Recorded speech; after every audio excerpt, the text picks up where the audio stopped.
Welcome to Creepy Vibes. Today, we're taking a drive you won't return from through the forgotten roads of Texas where 20 people vanished without a trace, leaving behind nothing but their vehicles, cryptic footprints, and chilling mystery. These aren't legends. They're real, documented disappearances that still baffle locals, police, and even seasoned truckers. From fog-covered highways near Richards to ghost detours outside Beaumont, these are the roads where reality bends, time stutters, and something unseen waits in the dark.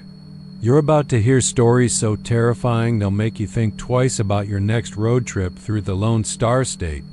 But before we begin, here's something strange.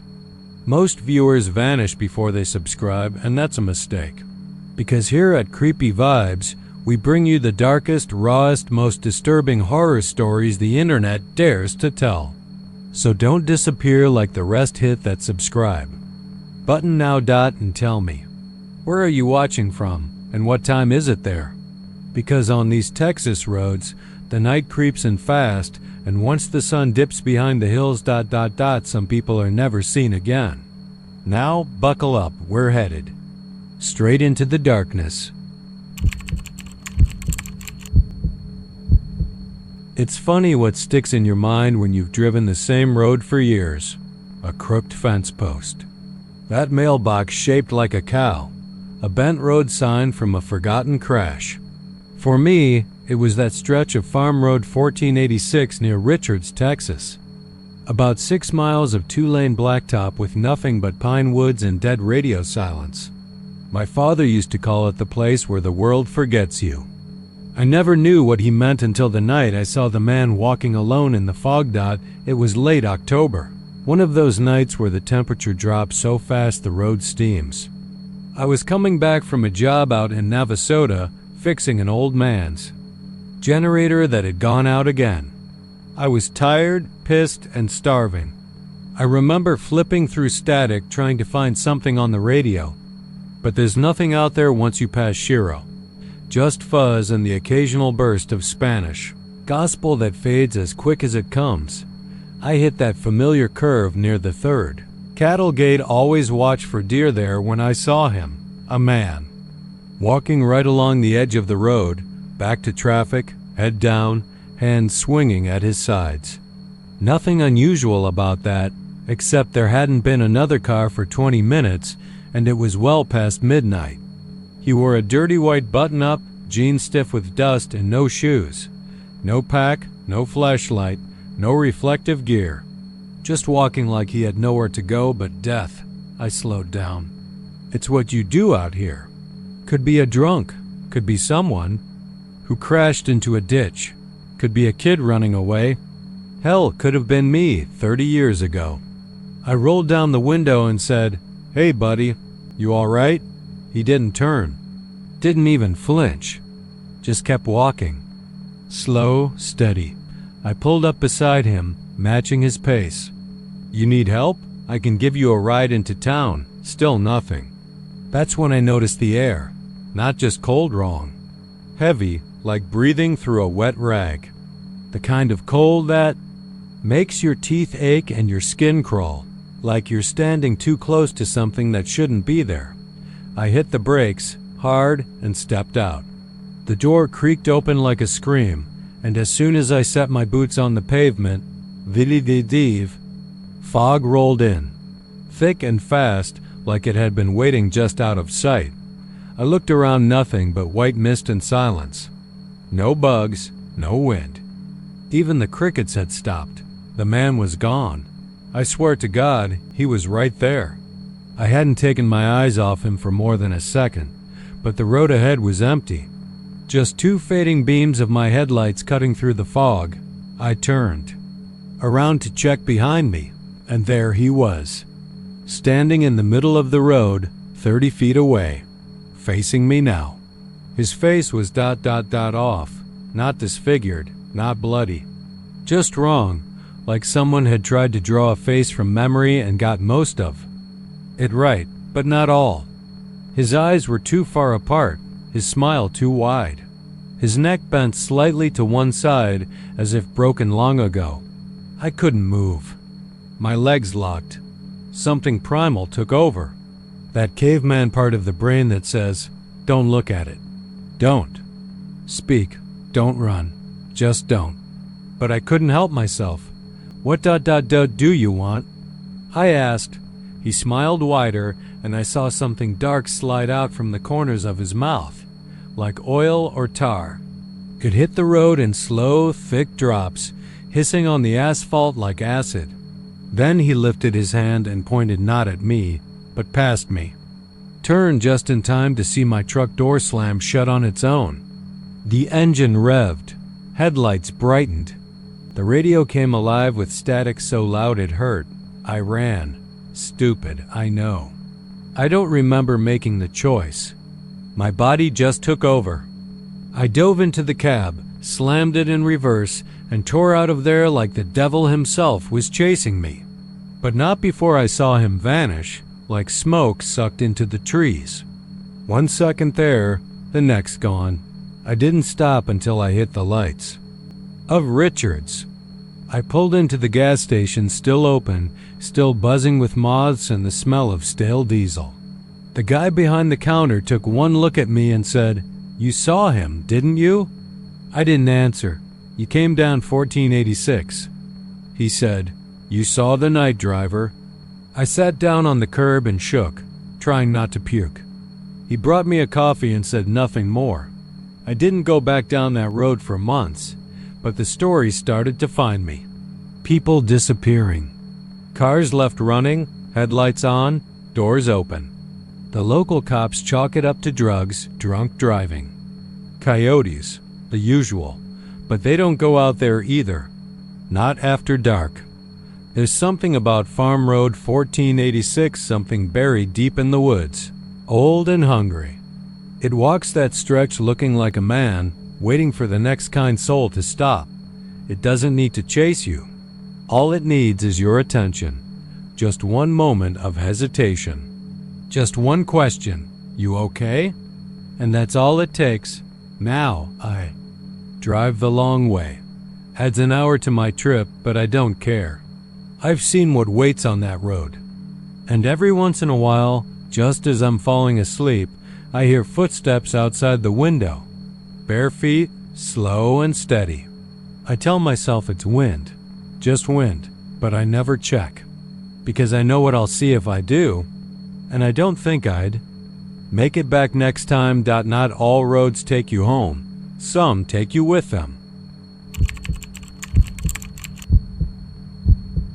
The stretch of Highway 90 west of Brackettville isn't much to look at in the daylight scrub brush. Hard-pan soil and old barbed wire fences that don't seem to be keeping anything in or out anymore. But when night falls, especially after the sun sinks behind the hills and the last rays leave the dry earth cold, that road becomes something else entirely. Locals know better than to stop out there. They keep their eyes ahead, hands on the wheel, and if something catches their attention, smoke, light, movement in the brush, they look the other way and press the gas a little harder. It started again. 2 weeks before they put up the warning sign, the one that just says, "Nitrogen monoxide stopping next 3 miles" in reflective yellow. No one from the State Department claimed responsibility for it, and no construction crew remembered installing it. But it's there now, standing crookedly in the dirt like it knows something. The first to disappear that year was a traveling nurse named Eliza Moreno. She was heading back to Del Rio from a weekend with her sister in Uvalde, passing through Brackettville just before midnight. She texted a friend around 11:17 p.m., said she saw smoke near the side of the road and thought, maybe there was a grass fire. She was going to pull over and call it in, being the good sort of person who didn't just pass by something that might hurt someone else. The message went through. Her phone kept pinging towers for another 6 hours stationary. Then it went dead. When the sheriff's deputies found her car, it was exactly where her location had dropped, 1.5 miles west of town. The car was still idling, lights on low beam. Her purse was on the passenger seat, phone in the Q folder. But the strange part, The part they kept from the public was the state of the tires. All 4 of them were melted flat into black puddles, like someone had held a blowtorch to each one. The ground beneath the car was scorched, but the brush around it wasn't burned, just dry and rustling like it always was. That would have been dismissed as a freak electrical fire, maybe blamed on a short circuit or bad luck, if it wasn't for what was found in the car's dashcam footage. Eliza's car had a small suction-mounted camera facing forward. It recorded the road as it had for the past several hours of her journey. But the final 43 seconds were different. The dashcam showed smoke rising from the shoulder, a thin, dark plume, barely visible in the headlights. As she slowed down, the footage caught flickering shapes just beyond the fence line. Not deer, not coyotes, nothing like that. These shadows moved too smoothly, too rhythmically, like they weren't walking but floating, jerking toward the road 1 inch at a time. Then the audio cut in. At first, you hear nothing, then something like whispering. Not one voice, but many, overlapping, murmuring in a language no one could place. The whispers rose in pitch, then volume, until they sounded like insects buzzing inside the mic. The smoke thickened, curling toward the windshield like a living thing, and then the video glitched, not in the way that cheap cameras sometimes freeze or pixelate, but like something had pressed on the lens from the inside. The frame warped, darkened, then cleared for just a second, and in that second, there was something at the center of the road. A figure. It stood too tall, arms too long, like its joints were set backward. Its face was featureless, save for what looked like a split running from forehead to chin, faintly glowing like an ember that had nearly gone out. Then nothing. The next frame was static. The same night, 3 kids on their way home from a house party near Fort Clark Springs saw the same smoke. They didn't stop, but they did slow down. One of them, sitting in the back seat, pulled out his phone and started recording, laughing, joking, thinking it was probably just a controlled burn or a drunk trying to make a campfire in the brush. They uploaded the footage to TikTok an hour later, tagged it with something dumb like Ghost Fire Challenge. The video went viral. Not because of what they said or how they screamed when the camera went dark, but because of what showed up behind them when the footage was slowed down.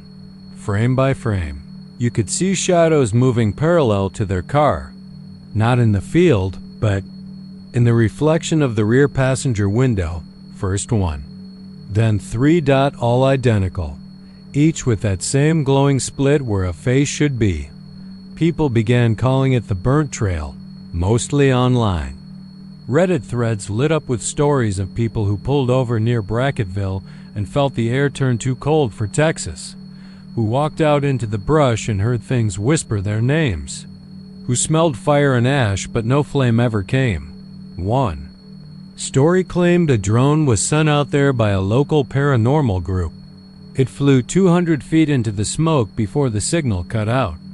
When they retrieved it the next morning, the drone's body was intact, but its camera lens was cracked clean down the center, and the SD card inside was fused into the plastic. No footage. No answers. Then came the Peterson family. Tourists from out of state passing through on their way to Big Bend. Their GPS led them slightly off the main road, down an old county route that paralleled the highway for a few miles. The dad pulled over when they saw the smoke. Said later he thought it was just some weird campfire. His wife stayed in the car with their youngest. He and his oldest son, a high school senior named Ben, walked toward the brush, flashlights in hand. The mom heard nothing for 10 minutes, then screaming. Only it wasn't them. The screams were too many, too layered, like dozens of voices trying to echo the same panic at once. By the time authorities found the scene, the car was empty, doors flung open, headlights still running, but not a single footprint on the ground. Just ash. Thin, Gray ash covering the grass like snowfall. And 3 melted patches where tires used to be. No one talks much about the burnt trail anymore. The warnings are there for those who know what to look for. That crook sign, the sudden drop in signal, the thick air even when it hasn't rained in weeks, but still people pull over. Curious ones, brave ones, the kind who think nothing bad ever happens to them. And sometimes on the clearest of nights, you can still see it from a distance, the faint glow of something flickering in the brush, smoke curling up into a windless sky, and shadows that don't belong to anything living. And if you stop, if you roll down your window or take out your phone to record it, you might just hear the whispers. They never say much, just your name again and again, like they're trying it on to see how it feels in their mouths. And then you're gone. Not with a scream, not with a bang. Just silence, scorched earth. And a trail that's always hungry.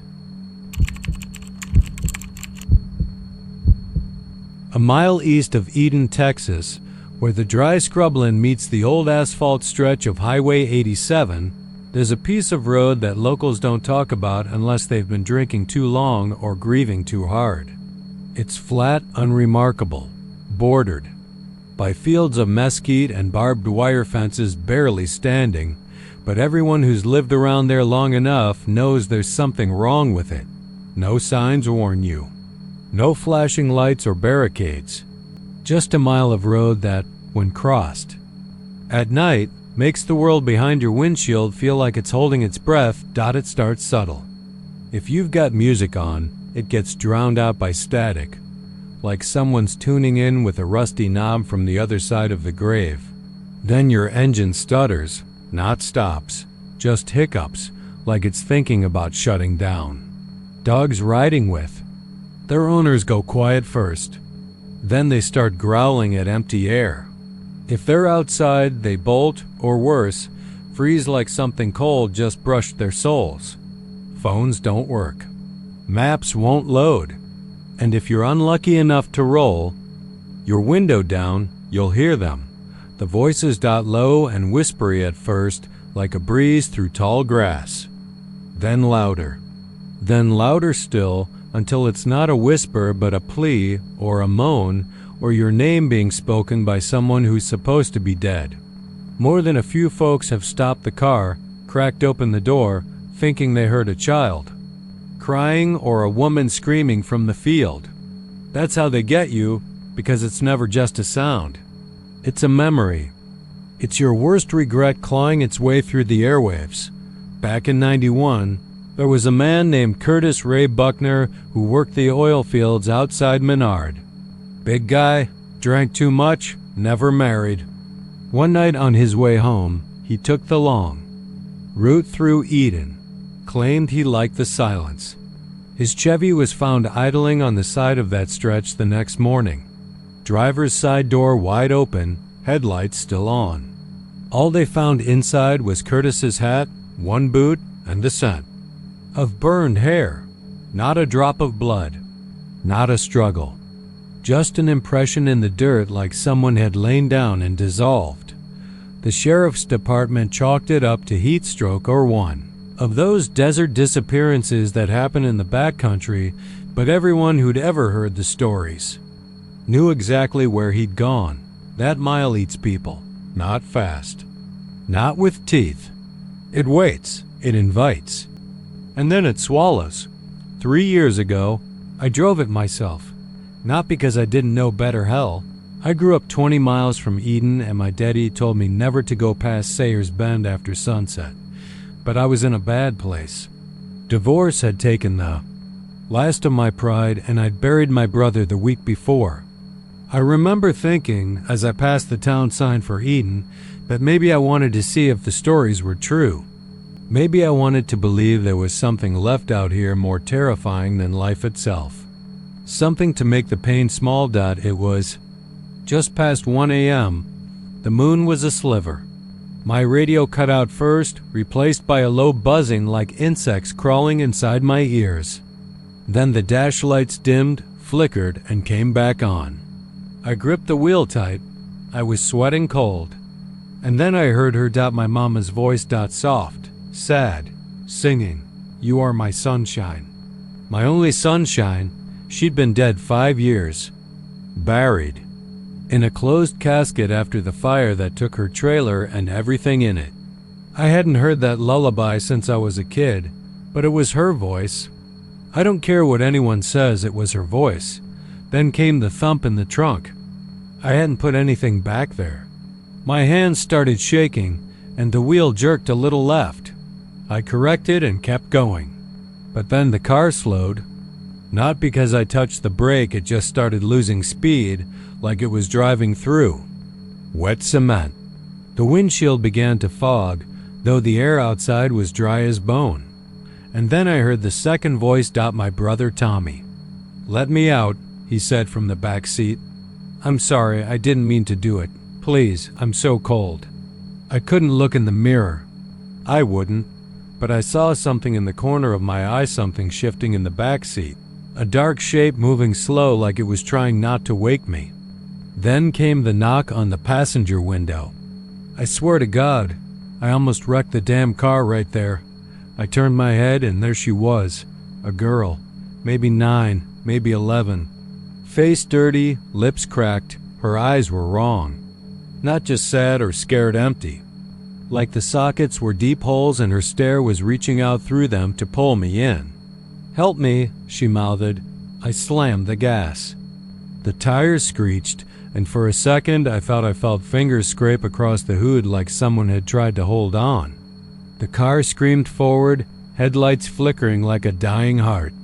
And just as fast as it began, it was gone. The radio clicked. Back to life. The engine purred again. My phone buzzed with 3 missed calls from no one. When I looked back in the rearview mirror, the road behind me looked like any other. No girl. No voices. No shadows. I didn't sleep for 3 nights. Week later, I went back in daylight. Parked just before the stretch and walked the edge of the shoulder. Didn't step on the asphalt. No way. But I watched the wind didn't blow on that mile. Birds didn't fly overhead. And there was a smell like rain on old stone mixed with something sweet and rotting, like funeral lily left too long in the sun. I found tire tracks. Lots of them. Deep ones, as if people had braked hard or turned sharp. I also found shoes, not a pair, just singles. Old sneakers, boots, one child's pink sandal have buried in the dust. The town doesn't acknowledge it, not officially. You. Ask someone in Eden about it. They'll change the subject or tell you to go talk to the sheriff. But the sheriff died in 2004, gunshot to the head. They say he left a note that just said, "They're not echoes." Some say it's an old Comanche burial ground. Others blame a chemical spill from some military convoy back in the 60s. One guy swore it was a tear in reality, a wound that never healed. I don't know what to believe. I only know I didn't imagine it. There are folks still missing Curtis. A hitchhiker named Rosa, a trucker named Dean Palmer, even a highway patrol officer who'd been called in after a crash report but never made it back. His cruiser was found facing the woods with the lights still flashing. His dash cam melted from the inside out, and if you ask me why I'm telling you this, it's because I drove past Eden last week and saw a fresh cross planted on the side of the road. New flowers. Fresh paint. A small teddy bear zip-tied to the post. Someone else went walking into that mile. And, I'm telling you now, if you're ever driving east of Eden at night and your radio goes quiet and your dog starts whining, and you feel like someone's sitting behind you whispering your name, don't stop. Not for the voices, not for the crying, not for the girl on the side of the road. Just keep going, because the mile doesn't forget, and it's always hungry. In 1997, the Hill County Transport Convoy rolled southbound on Highway 87 toward San Angelo, cutting through the deep dark belly of Texas where the air gets still and the land forgets you're there. The sky that night was heavy and low, clouded, in a kind of yellowish haze that made the moon look sick. 3 trucks made up the convoy old Peterbilts running livestock trailers, loaded with empty cages from the stockyards up in Bollinger.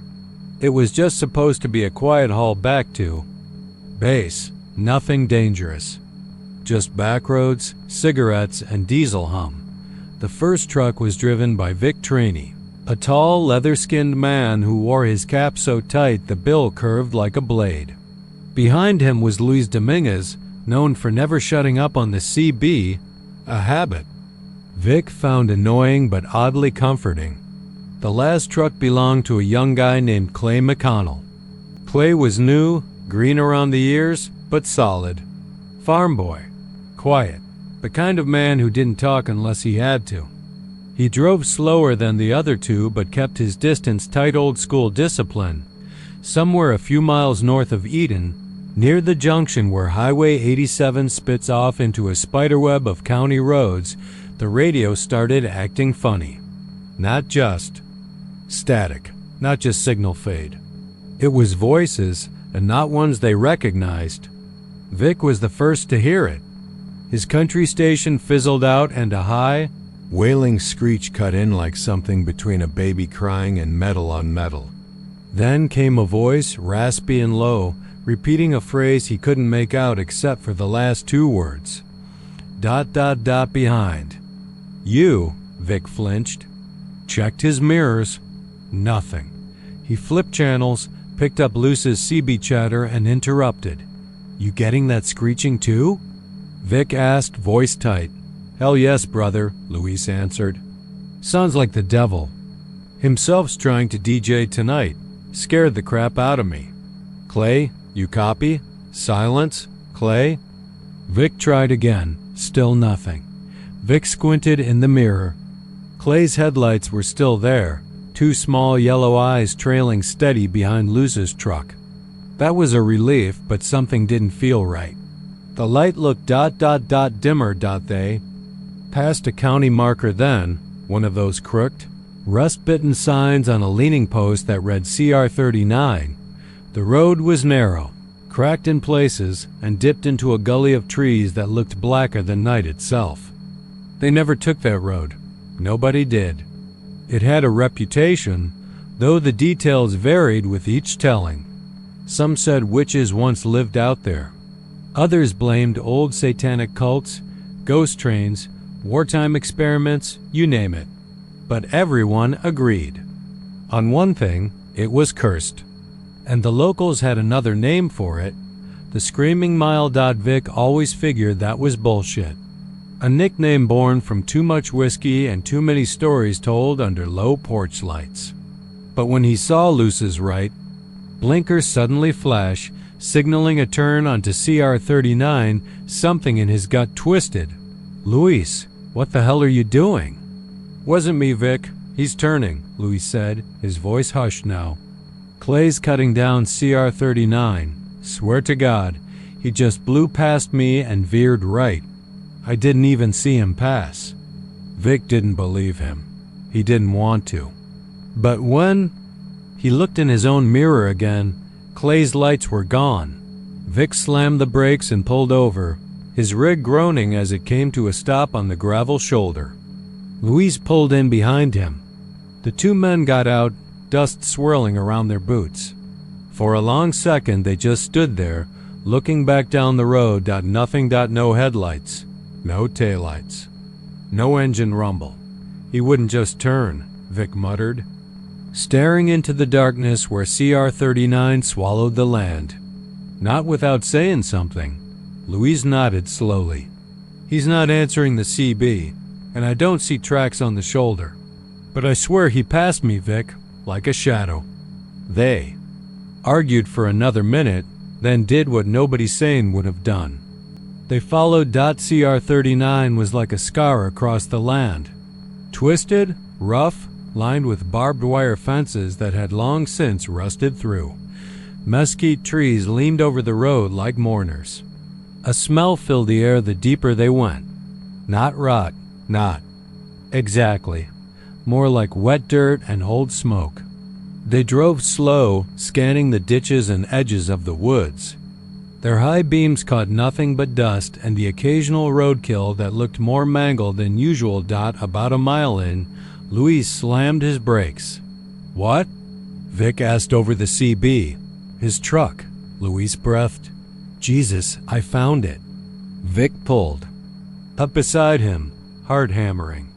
Clay's Peterbilt was there, parked halfway off the road, the engine off but the hazard lights still blinking. The passenger door was open. One of his boots lay on the step, the laces frayed like they'd been yanked apart. But Clay wasn't there. Vic climbed out, flashlight in hand. The beam cut across the gravel, the cab, the door. No blood. No sign of a struggle. Just IHANDPRINT. It was smeared across the side mirror, deep red and too big. Not shaped right either. 5 fingers sure, but the thumb curved too low and the whole thing seemed stretched. It looked burned on. Like someone had pressed their hand against the mirror after dipping it in boiling paint. Vic reached out to touch it. Don't, Luis warned. Don't even. They searched the woods. For hours. Calling Clay's name until their voices cracked. They walked the full stretch of the mile and never saw a thing. No signs, no footprints, no wildlife even. The whole place felt drained. Like it was waiting for something. Vic said it felt like walking through someone's mouth. At dawn, they returned to Clay's truck. The handprint was gone, not smeared, not faded, just gone. The mirror was clean and cold. They called the sheriff. Deputies came. Search parties swept the area for days.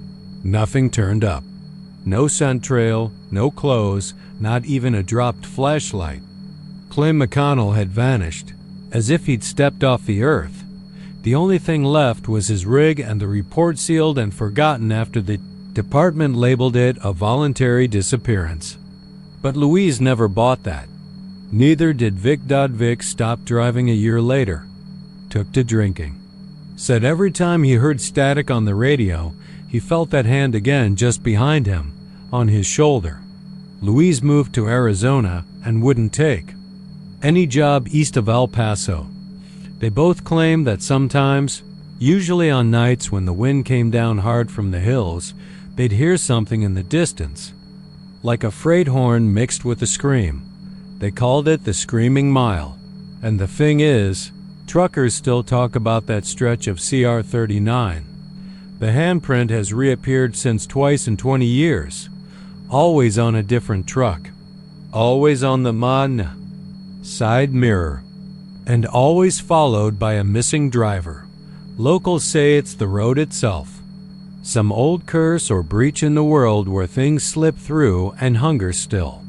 Others say it's Clay, that he never left, that he walks that road barefoot, luring others into the brush where no light can follow. Whatever it is, one truth sticks. If your radio howls and the voice says behind you, don't look.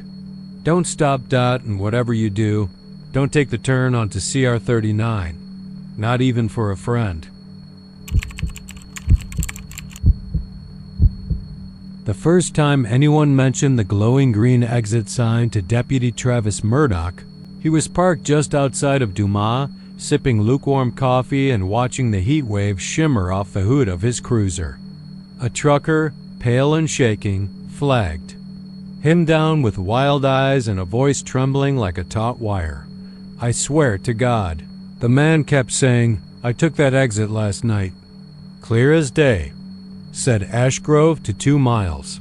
I just needed a place to rest. Whole damn place looked like something out of Leave It to Beaver. Diners, jukeboxes, girls in poodle skirts, even soda fountains.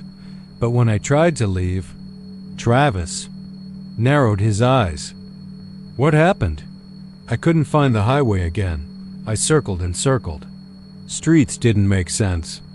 Folks just kept smiling, saying, why leave? Ain't it perfect here? He leaned in. Something's wrong there, officer. Something real wrong. Travis filed the report under unverified, marked him down as sleep-deprived, possibly hallucinating, and let it go, until it happened again, and again. Over the next month, 5 separate travelers, including a schoolteacher, a young couple, and a Greyhound bus driver, reported the exact same thing. The glowing green exit sign, the perfect little town, the smiling faces, the trap. The problem was, there wasn't an ash grove. Not on any map, not on any record from the county. No exit, no town. So Travis drove the stretch himself one night. The road between Amarillo and Dumas was long, flat, and mostly empty, cutting through wheat fields and empty plains. Around midnight, somewhere near mile marker 92, the radio crackled, then went dead. Not static, just gone, like someone had yanked out the antenna. Then, faintly, through the windshield, he saw it, a glowing green exit sign ahead. It pulsed slightly, not flickering, but more alive. As if it breathed, the sign read Ashgrove 2 miles. Travis slowed down. A logical voice in his head screamed to drive on. But that other voice, the one buried deeper, curled up from his gut like a cold finger. Go see, you need to see. He took the exit. The off-ramp was smooth and freshly paved. Not a crack or pothole in sight, which was strange for these parts. Then came the trees, tall, thick pines that shouldn't have been growing in the middle of the Texas panhandle. They flanked the road like sentries, needles glistening silver under the moonlight dot. After 2 miles, the road opened into a town square right out of a 1950s postcard. Neon signs hummed lazily. The diner on the corner had checkerboard tiles and a big, chrome-trimmed jukebox playing Earth Angel. Across the street, a barber pole spun slowly. Kids with slicked hair rode bikes past the town theater, which was playing Rebel Without a Cause. A banner above the street said, "Welcome to Ashgrove, a perfect place for perfect people. Travis." Parked and stepped out. The air smelled of fried dough and honeysuckle. Not a single mosquito buzzed. A blonde waitress in a pink skirt waved from the diner. "Well, hey there, stranger," she called, voice syrupy sweet. "Coffee's hot, pie's fresh." He nodded warily and stepped inside. The booths were filled with smiling folksmen in fedoras reading newspapers, women in polka-dot dresses chatting over milkshakes. Everyone turned to look at him. Everyone smiled. The waitress led him to a booth by the window. "You new in town?" "Just passing through," he said, glancing around. The cook behind the counter laughed. "Ain't nobody just passing through." "Son," Travis blinked. "Excuse me?" The waitress's smile didn't falter. "You'll love it here. Everyone does. No stress, no war, no hate. Just peace and good company." She leaned in. "And we've been waiting for someone just like you." The pie came, cherry, too red, too glossy. He didn't eat it. Instead, he excused himself, said he needed a walk. But when he stepped outside, something was wrong. The square looked the same, but the angles were off. The streets didn't line up. The theater was where the diner had been. The lights buzzed louder. He turned to his car, and it was gone, not stolen, just not there. As if it never had been, he started walking. Street after street. All the houses looked pristine, all the yards trimmed. All the porches had glowing lanterns and rocking chairs that creaked without wind. Doors stood open, and behind them, darkness. Not shadows, not rooms. Just void. People emerged from those doors. The same smiles, the same clothes. Dozens of them surrounding him. Why leave? They asked in unison, lips moving too slowly like badly dubbed film. Ain't it perfect here? He ran. Through alleys, across picket fences, but the streets looped. He saw the same mailbox 3 times. He passed a playground where the merry-go-round spun without children. Laughter came from nowhere. A dog barked, except it sounded like a man barking. In pain. Then came the music again. Earth Angel, slowed down. Warped. Playing backwards, he ducked into a garage. Shut the door. Breath. There, scrawled on the inside wall in grease, were words. Don't talk to them. Don't eat. Don't smile. There's a way out, but it only shows itself when you're not looking for it. He sat in that garage for hours, until the morning light began to change. He opened the door and saw a dirt path behind the shed, one he hadn't seen before. No buildings, just a horizon. He walked. He didn't look back. He stumbled out onto Highway 87 around 6 a.m., covered in dirt, shoes shredded. A passing family stopped. The woman screamed when she saw him. "Are you Travis Murdoch?" she asked. "You've been missing for 3 weeks.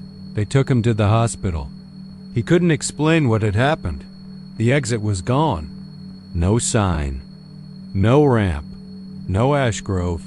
But sometimes on overcast nights, when the moon is thin and the road is empty, drivers swear they see a soft green glow just off Highway 87. Some don't stop. Some do. None of them ever come back. It always starts with the fog. Thick and soupy, the kind that rolls in low and slow, swallowing fences, even the road beneath your wheels. You don't notice it at first. You think it's a patch, just a low dip in the hill or steam, coming off the cattle ponds, but then it doesn't stop. It deepens, it thickens.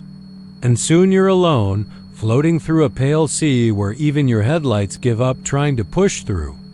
That's what happened to Dana and her little brother, Micah, driving down County Road 306 outside Llano one November night, coming back from their aunt's house.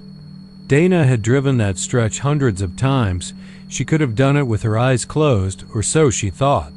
But that night, the fog rolled in near the intersection of Bluffton Road, thicker than she'd ever seen it.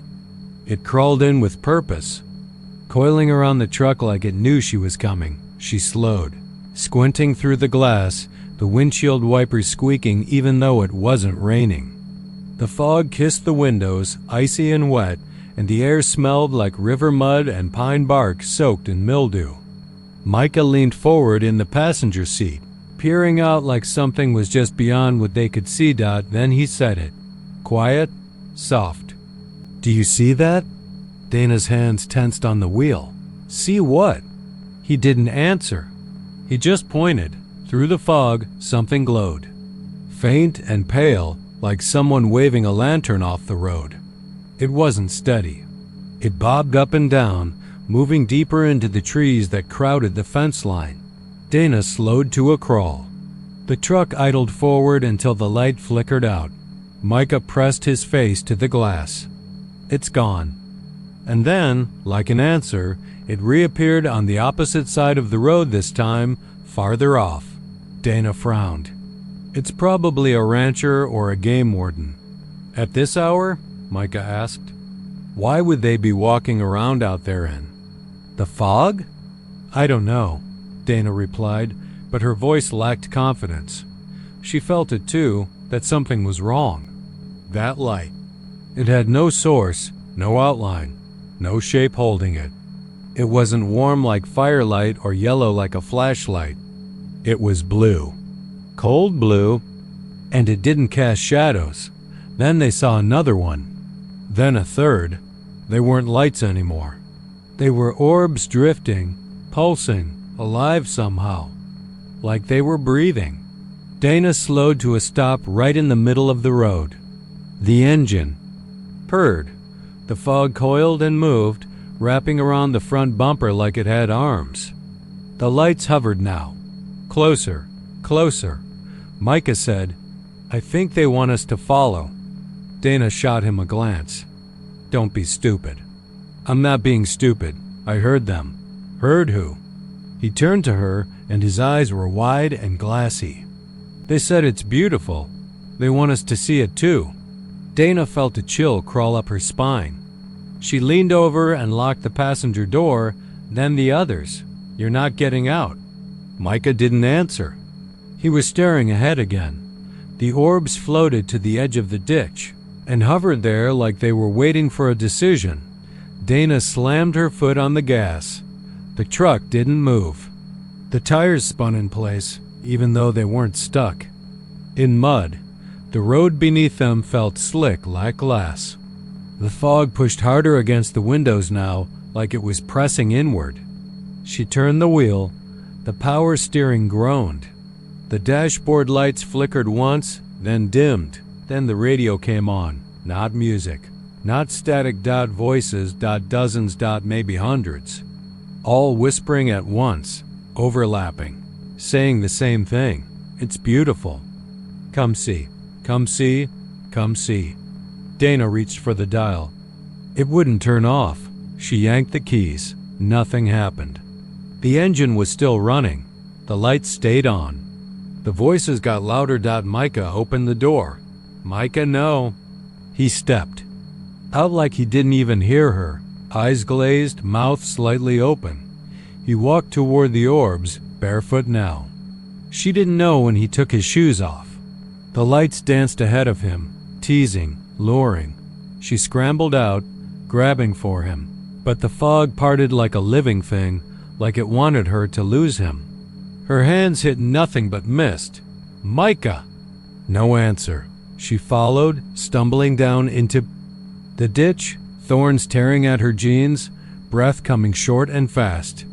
The lights were farther now. She caught a glimpse of her brother's silhouette disappearing into the woods. Swallowed by gray and pale blue dot, she chased until she hit the barbed wire fence, hands gripping the cold metal, calling his name until her throat ached. Then she saw the last thing. Just before the fog thickened so badly she couldn't even see her hands. She saw the orb swirl around Micah and then collapse inward, like water draining down a sink. His figure snapped rigid. Then he vanished. Gone like he'd never been there. No scream, no sound, just silence, and the orbs disappeared with him. Dana staggered backward, heart pounding. She ran back to the truck, still running, still idling. The radio was silent now. The fog began to lift slowly, reluctantly. She waited there till sunrise. Micah was never found. Her story went public. Folks said she imagined it. Panic. Trauma. Maybe she wandered off and left him. Theories ran wild. But locals, real Llano folks, they knew. They'd seen the lights too. Some admitted it in hushed tones at bars, over beers and worn pool tables. Others said their granddaddies used to tell stories about them, lantern men, they called. Spirits that lured travelers off the path with beauty so pure you forgot everything else. You walked right out of your life. Some said the lights were from something older than ghosts, something that came before people even had names for fear. Something that fed on longing. The town sheriff, old Mitch Carmichael, had his own story. He never told it official, but once. During a long night shift, he said he saw a whole family standing barefoot in the middle of the road on CR 309. Mom, Dad, 2 kids. They were smiling, looking off into the woods. He pulled over, got out, called to them. They didn't answer. Just walked into the trees, one by one. No flashlights. No phones. Nothing. He called for backup. They searched for 2 days. Not a footprint, not a sock. Not even the tire tracks from his own cruiser. The fog always came back, thick and greedy. The lights came too. People still report seeing them, always on the back roads, always during fog. The last words heard from the people, who vanish, are always the same. It's beautiful. And the lights drift on, waiting. It was always around 2 a.m. when she showed up, the hour when the blacktop had cooled just enough to steam faintly under a full moon. and the only lights for miles were the blinkers at the Schulenburg Railroad crossing. Folks passing through.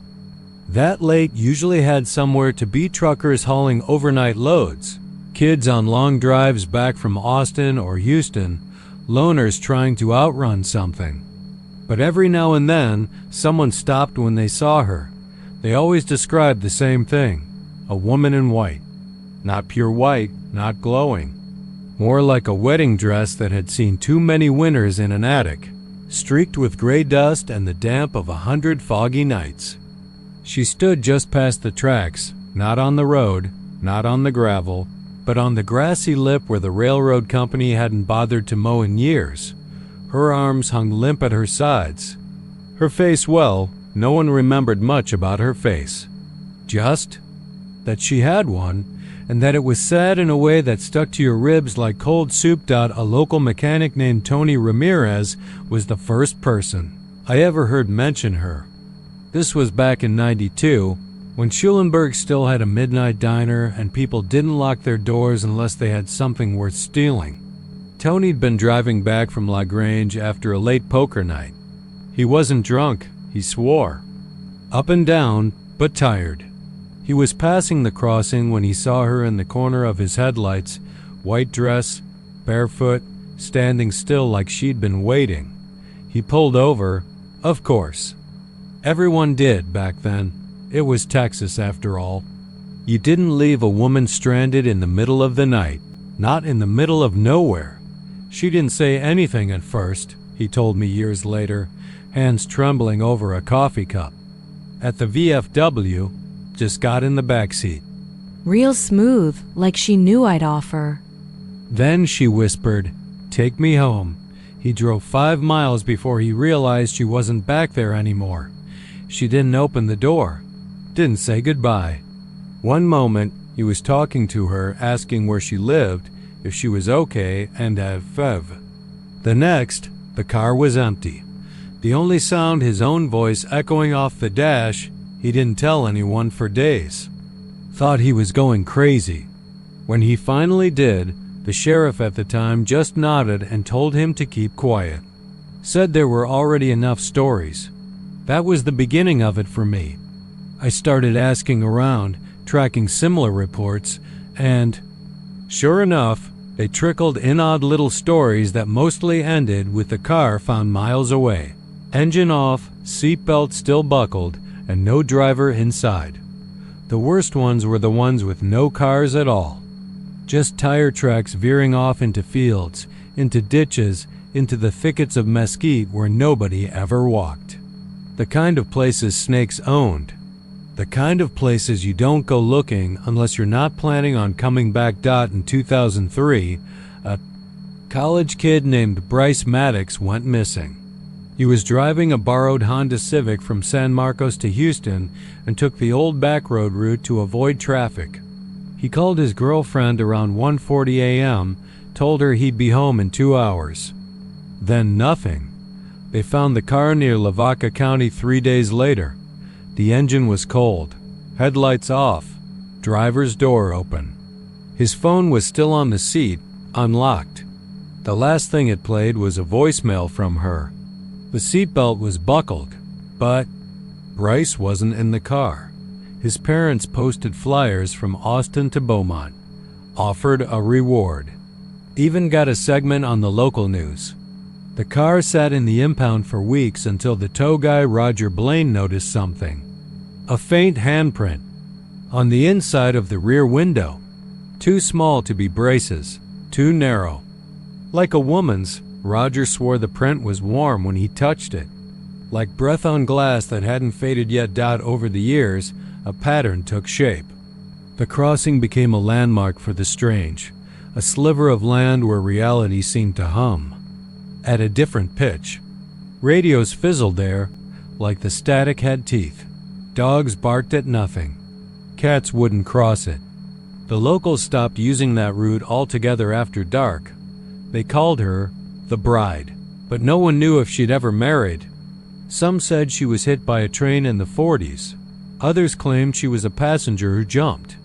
There was even A drunk theory from the town librarian that she was a Civil War widow waiting for a husband who died on the way home. Me? I think she's something else. It wasn't just that people disappeared, it was how. Like something was plucking them out of time, erasing them in a way that didn't feel natural. Every now and then, someone would report hearing a voice behind them right before it happened. Always soft, always close. Can you take me home? Sometimes it was followed by laughter. Not joyful, not human, just off. Like the sound of glass cracking in slow motion. Last year, a dashcam video surfaced online for about 2 hours before it got pulled. I managed to grab a copy. It showed a man driving late at night, road signs zipping past, the soft strobe of the crossing ahead. You can hear country music playing, then silence. The camera flickers. In the frame. Just for a second, she's there. Standing dead center in the road. The car jerks to a stop. The driver shouts. There's a blur of motion. Then the frame freezes on. A still image of the woman's face pressed against the rear window. Her eyes are black sockets. Her mouth is open, but not in a scream. It looks like she's mouthing something. I played it back 100 times. Slowed it down frame by frame. She's saying, I never got there. After that, the screen goes black. They found the car a week later, parked behind an abandoned grain mill in Flatonia. No damage, no sign of forced entry. The doors were locked. The keys were in the ignition. The driver's seatbelt was buckled. And the seat was empty. I drove out to the crossing myself last fall. I parked half a mile up and walked the rest, just to see it with my own eyes. It was quiet, too quiet. Even the crickets wouldn't sing. The wind died when I stepped onto the gravel. The signal lights blinked red, even though no train was coming. I waited. 5 minutes. 10. Nothing. Then, from behind me, I heard footsteps. Light, barefoot. I didn't turn around. I got back in my truck and drove, and I didn't look in the rearview mirror until I'd passed into town. But my radio didn't work for the rest of the night. Just static. A woman's voice, whispering through the white noise, asking for a ride. The road out west has a different kind of silence, like the land knows how to keep secrets. And west of El Paso, beyond the reach of most phone signals and long past where the streetlights end, there's a tunnel nobody marks on a map. Old-timers mutter about it over whiskey and sun-bleached bars, but they never point. Truckers call it the Devil's Gullet. Locals just call it that place past mile marker 331. Officially, it doesn't exist. But if you're driving west on Highway 20 just before it runs dry into dust and nothingness, your GPS might flicker. Your music might stutter. And if it's close to 3 a.m., a turnoff might appear you've never seen before, a narrow road that dips low between rust-colored hills. Like a forgotten scar in the desert. No one remembers building the tunnel, and no record says it was ever part of the highway system. But it's there. Half a mile long, maybe less. Short enough to feel safe. Just long enough to make you start praying somewhere in the middle. Caleb was the kind of man who didn't scare easy. 27, ex-Army, ran long hauls for a freight company out of Abilene. He'd taken every route you could think of through Texas and beyond. He knew about storms in Amarillo, black ice in the Panhandle, dust that came like a wave in Lubbock and buried your tires like a biblical warning. But the road out west, he didn't know it like he thought. Not that night. He was heading back from a deadhead run to Las Cruces. No load, just a rattling trailer and a head full of country static. The job had gone fast, and he figured he could make it to Fort Stockton before catching a few hours of sleep. It was 2:47 a.m. when his GPS blinked out.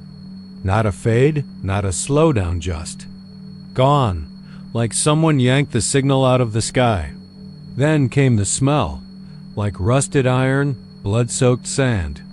It filled his nostrils and caught in the back of his throat, sour and metallic. The kind of smell you remember from an old war wound. Or a slaughterhouse floor. Then he saw the turn-off. No signs.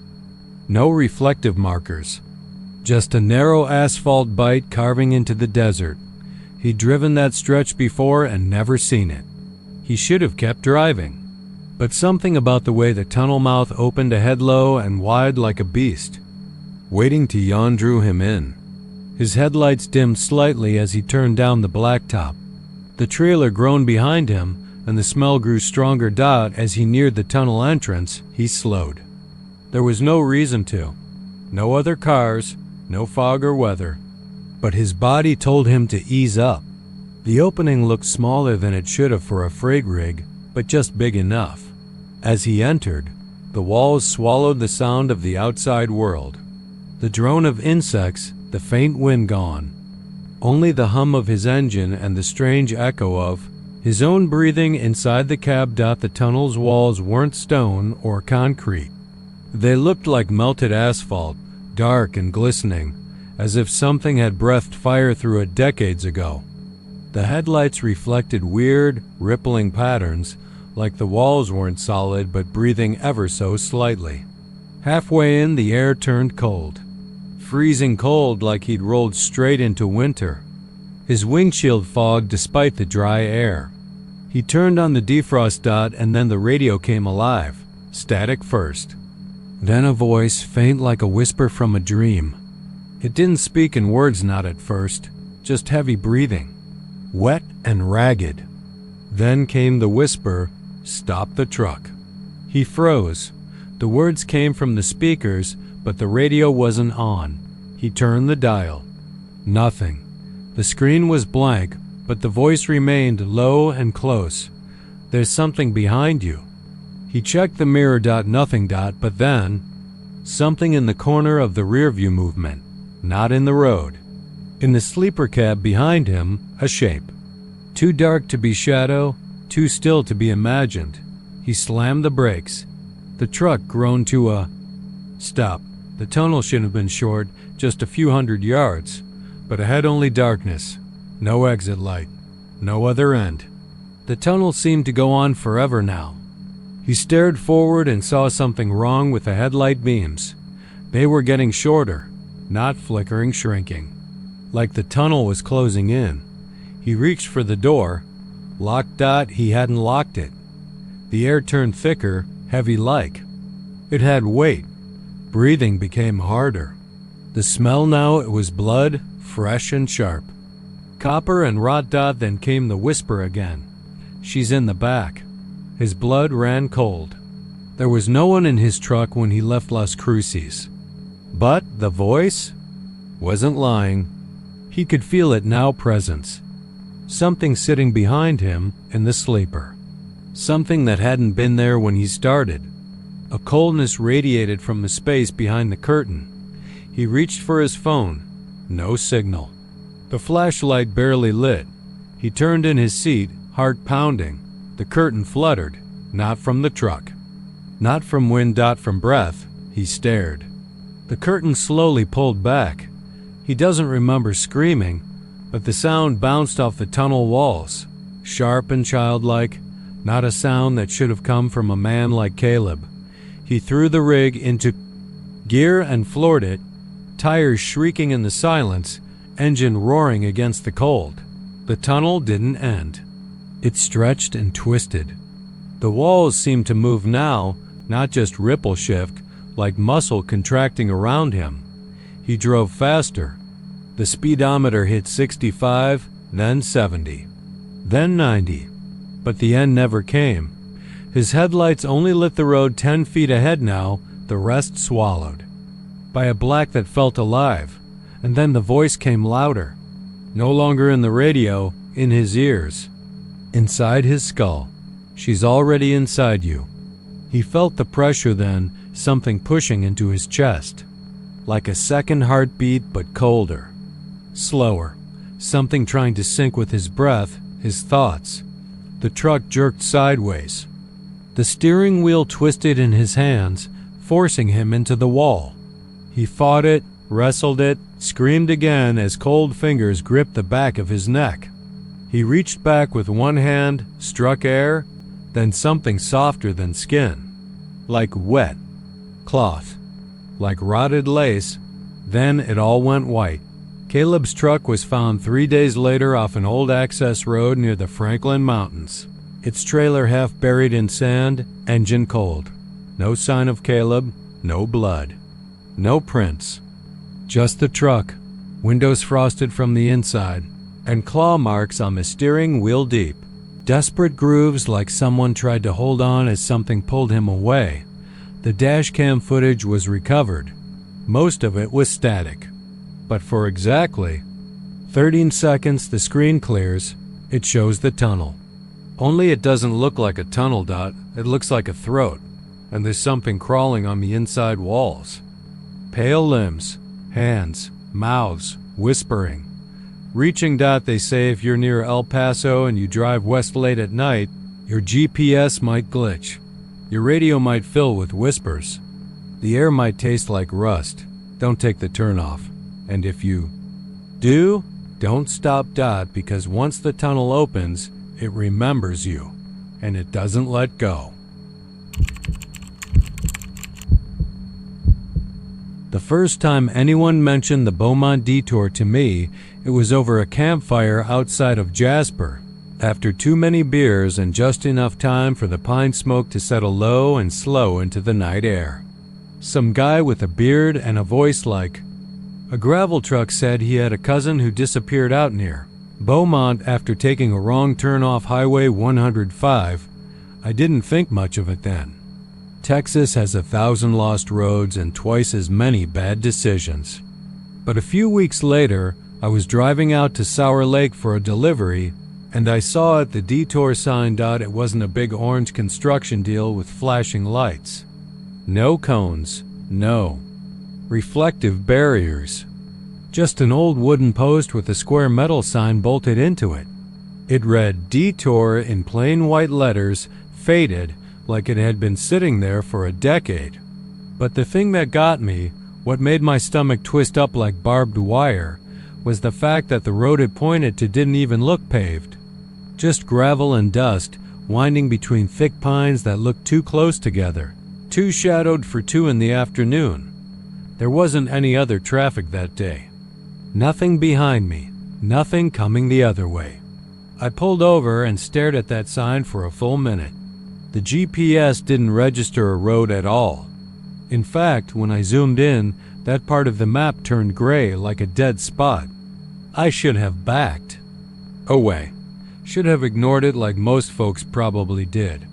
But something about that sign gnawed at the edges of my brain. Like it was daring me dot, so I took the turn. The gravel crackled under my tires, spitting little stones into the underbrush. The trees swallowed the light fast, turning the world dimmer with every passing second. There was no signage after the turn though. Mile markers, no speed limit signs, no other cars. Just the sound of my engine and the rhythmic pop of gravel. I remember how quiet it got, not peaceful quiet. Not the kind that comes with Sunday mornings or sleepy towns. This was dead quiet. No birds, no insects. Just trees standing like crooked sentinels, watching. Every once in a while, I thought I saw something between them, something pale. Hunched, but every time I looked directly, it was gone dot about 15 minutes in.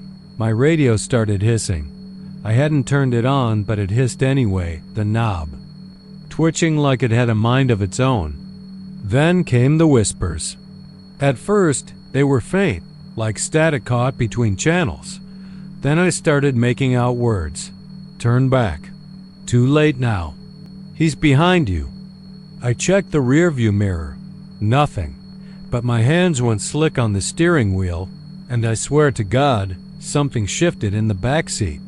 I didn't see anything, just the faint indent of leather sinking slightly, like weight had settled into it. But when I stared too long, I started seeing things in the glass.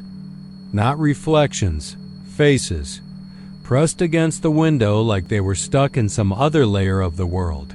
trying to scream their way into this one. The road didn't loop or split. It just kept going, winding deeper into the forest. My fuel gauge was dropping faster than it should have, and the air started to smell strange like hot copper and mildew. I rolled the window down a crack, hoping for fresh air, but all I got was a sharp whiff of rot. The smell of something old, buried too long. Finally digging its way up. Then I saw the tires. They were hanging from the trees, not thrown up there like some hillbilly basketball hoop. No, these were hung deliberately, ritualistically. Each tire suspended by a thick, rotting rope. Some were cracked and brittle. Others looked fresh, like they'd been stolen from a car just hours earlier.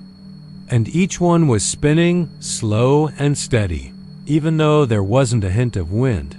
That's when I realized I wasn't the first one down this road. And I wouldn't be the last. I slammed the brakes and threw the truck in reverse, tires shrieking against the gravel. But the moment I did, I heard it something running. Not a deer, not a hog. Something with two legs, fast and heavy. I caught a glimpse in the mirror. A shape, too tall, too thin, moving wrong.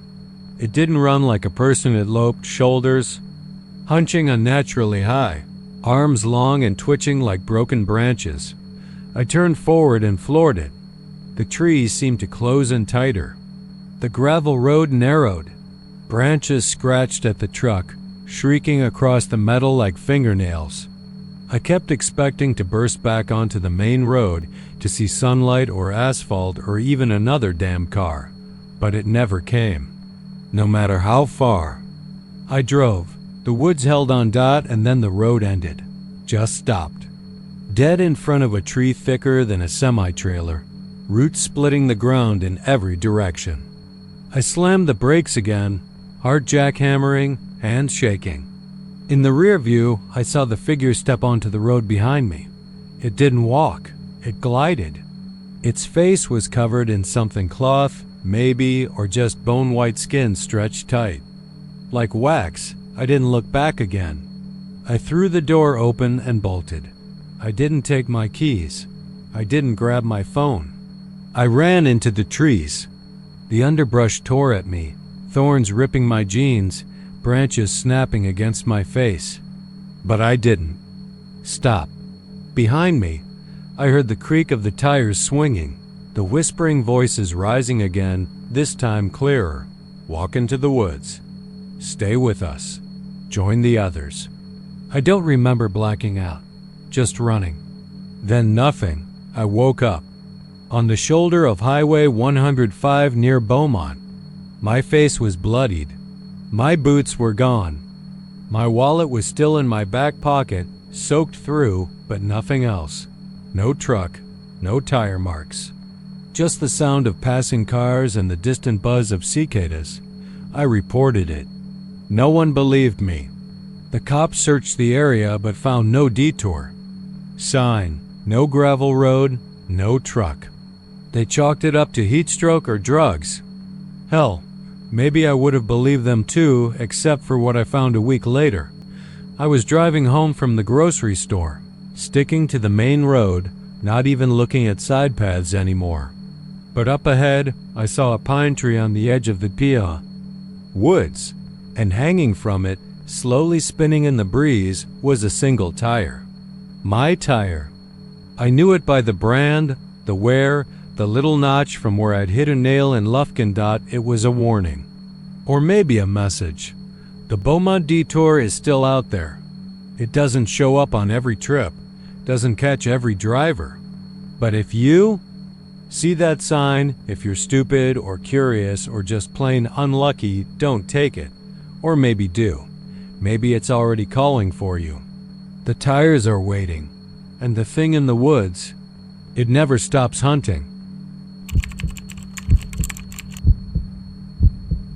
There's a stretch of road between Lufkin and Hemphill, far enough from the main arteries that GPS gets jittery and the pine trees lean in like they're eavesdropping. Locals call it the East Fork Spur, though it's not on most maps. No mile, Markers. No signs, just a 2-lane ribbon of cracked asphalt winding through forest so thick the sun barely filters down even at noon. It's the kind of place you don't end up unless you're lost, curious, or real unlucky. That's where they say the gas station appears. Just once in a while, always after dark. Always for the wrong person. Kyle ran a dispatch route for a small timber company out of Jasper. Nothing big, just hauling spare parts and paperwork from mill to mill in his rusted Chevy Silverado. Long hours, low pay, but he liked the quiet. The job gave him space to think. On that night, just after the September rains had turned the dirt to syrup and the frogs hollered like sirens in the ditches, Kyle took a wrong turn looking for Highway 103. His GPS kept blinking, recalculating, the voice stammering out fragmented directions before finally going silent. That's when he saw the glow. He didn't need gas. Didn't need a soda or a bathroom. But something about the soft yellow lights strung up like old Christmas bulbs pulled at him. The place looked like a postcard from the 1950s, a single bay. Gas station with whitewashed siding, a rusted roof, and pumps so ancient they still had the little flip numbers. A red soda machine stood by the double-glass door, humming faintly. There was no brand on the building. No sign. Just the word open flickering weakly in one dusty window. He figured maybe someone inside could give him directions. There was a payphone mounted to the wall beside the door, which struck him as odd, but he didn't think much of it at the time. He parked by the pumps and stepped out. The air smelled like ozone and old oil, sharp and electric, like a storm was lingering. Just out of sight. Crickets stopped chirping when he walked toward the door. Inside, the place was cleaner than it had any right to be. The floor was linoleum, yellowed and cracked, but swept. The coolers hummed in the back, though most were empty. One had rows of old glass bottled sodas, Nahi, RC Cola, Orange Crush. Stuff you didn't see anymore. A man stood behind the counter, reading a newspaper that looked faded enough to crumble. He didn't look up when Kyle came in. Kyle nodded at him. Evening. I think I took a wrong turn. My phone's acting up. The man slowly lowered his paper. He had sunken eyes and skin like old wax, stretched tight over his cheekbones. His name tag said, Harold, though the letters were smudged. East Fork Spur, the man said. A voice that sounded like it had traveled a long way to reach him. You ought to turn around. Yeah, I figured that, Kyle said with a nervous chuckle. But where does this road lead? Not where you want to go. Kyle glanced toward the back of the store. A payphone sat there too, another one. Same make. Same gray cord coiled up tight like a noose. I just need to call my boss. Let him know I'll be late getting back. Is your phone working? Harold didn't answer. Just nodded toward the one inside. Kyle walked back, picked up the receiver, and dialed. The line clicked. Then there was silence. Not dead silence worse. A kind of distant, underwater echo. Like his voice was traveling down a long pipe, distorted, delayed. Hey, it's Kyle. I got turned around. I'm somewhere near. Hemp Hill, I think. There's this gas station. He paused. Something brushed against his leg. He looked down. Nothing there. I'll try to find my way back soon. Just wanted to check in. No response. No click. Just his own voice repeating faintly, slower, like it was sinking into deep water. Kyle hung up, unsettled. Harold was gone when he turned around. The counter was empty. The back door was open, swinging on rusty hinges. Outside, the air was thicker, heavier. The woods had grown closer. He could feel it. The trees pressing in like curious strangers. He jogged outside. His truck was still there, but the lights were off. He didn't remember turning them off. The keys were still in the ignition. He climbed in, locked the doors, and twisted the key. Nothing. Not even a click. The sky looked wrong. Not cloudy, not stormy, just smeared. Like someone had taken an eraser to the stars. Even the moon was gone. He hit the headlights. They flickered, then died. Then came the static. The radio crackled. On by itself. Not music, just a low hiss, punctuated by sharp bursts of feedback. Then a voice. It wasn't his own, but it was speaking in his tone. There's no road back. Kyle punched the power button. The radio didn't respond. There's no road back, it said again. Only in. He shoved open the door, heart pounding, and sprinted back toward the store. But it wasn't there. The station was gone.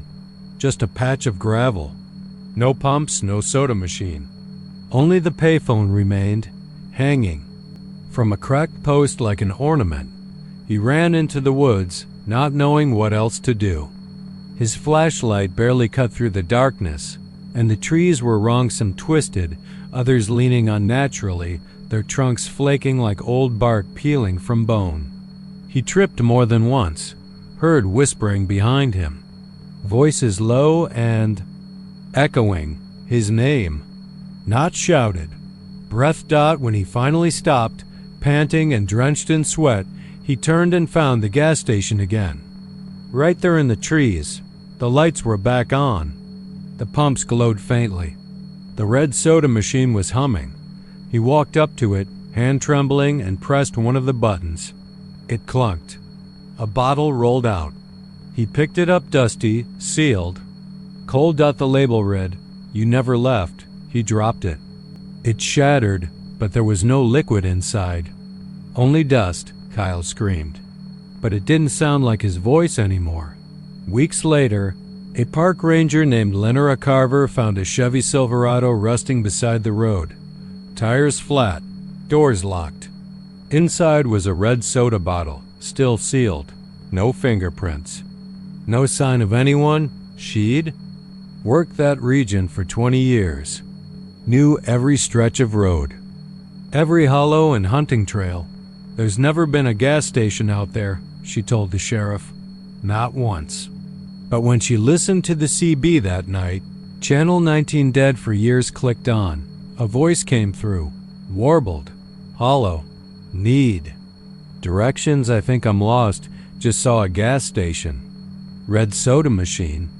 Then silence, except for the sound of fizzing, like a bottle opening in the dark. Locals always whispered about Crybaby Bridge off FM 2004, like it was a childhood dare that somehow grew fangs in adulthood. A thin stretch of concrete arching over some shallow trickle of black water near Lake Jackson, Texas. You wouldn't think twice about it if you didn't know the stories. But everyone who lived within 50 miles knew. The kids whispered about the baby's cries when they passed it on school buses. Parents warned their teenagers not to stop, not even to piss. Truckers wouldn't take that stretch if they could help it. And every now and then, maybe once a year, maybe twice, someone stopped anyway. That's when it got quiet. No birds, no bugs. Just red tail lights humming in the dark, left blinking with no one behind the wheel. They say the water under. The bridge is only a few feet deep, but it drinks people like it's bottomless. On the evening of August 3rd, Evelyn Hart didn't believe in any of that. She was a practical woman, 39 years old, single, working night shifts as a hospice nurse in Angleton. She'd lived long enough to see real death, the kind that smells like rotting onions and comes with moans that stay in your ears. Ghost stories? That was just what people told themselves to explain the ugly things they couldn't face in the daylight. She laughed when her coworker warned her not to take FM 2004 that night. "You'll hear the baby," the woman had said, real serious. "And when you do, don't look in your rear view." Evelyn took FM 2004 anyway. It was faster. And she didn't believe in haunted bridges. The road was mostly empty that night.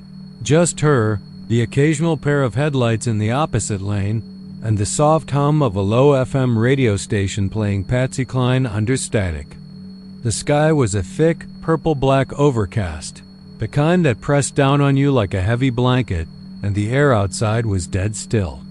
The bridge came into view around 11:52 p.m., a slumped old structure that barely deserved to be called a bridge, spanning maybe 15 feet of trickling black water. She wouldn't have noticed it if the car hadn't suddenly gone quiet. Not the engine, that was still on, but the radio. 1 second it was humming softly, the next it just ... stop ... then came the crying ... It wasn't loud at first. Just a soft whimper, the way a newborn sounds when it's trying to get attention, not screaming yet but building up to it. Evelyn looked at the radio, then at the passenger seat. She turned down the air conditioning, thinking maybe it was the vents. The crying got louder, and this time it came from behind her. Back seat. She checked the mirror. Nothing. Just the empty seat, clean and dark, save for the faint reflection of her own confused face. She reached back quickly, flicked on the dome light. Nothing. The crying stopped. The hair on her arms prickled up. Evelyn slowed the car. She told herself she was being stupid. Stress? Fatigue? Maybe. The radio was interfering with something. She reached to turn it off, but the knob didn't respond. Static crackled. Then a breathy voice whispered through the speakers. Down here. She slammed the brakes. The car skidded to a stop just before the bridge. Her hands trembled on the wheel. That voice, it had sounded too close. Not broadcast. Not artificial. Like it had been whispered directly into her ear. She should have driven. She should have hit the gas and never looked back. But something made her get out. Maybe it was that strange pull some people talk about when they say they feel called to something. Maybe it was the nurse in her, that instinct to check on a crying baby, even when it doesn't make sense. She stepped out into the still, humid air. Crickets weren't chirping. No frogs, no wind. Just that trickle of unseen water under the bridge and the quiet ticking of her engine cooling. The red glow of her taillights bathed the trees and back in a weak, pulsing light. She walked slowly to the side of the bridge and peered down. No baby. Just water, reflecting nothing. Then came another cry, louder, more desperate. From beneath. She stepped closer, leaning over the guardrail. Hello? She called.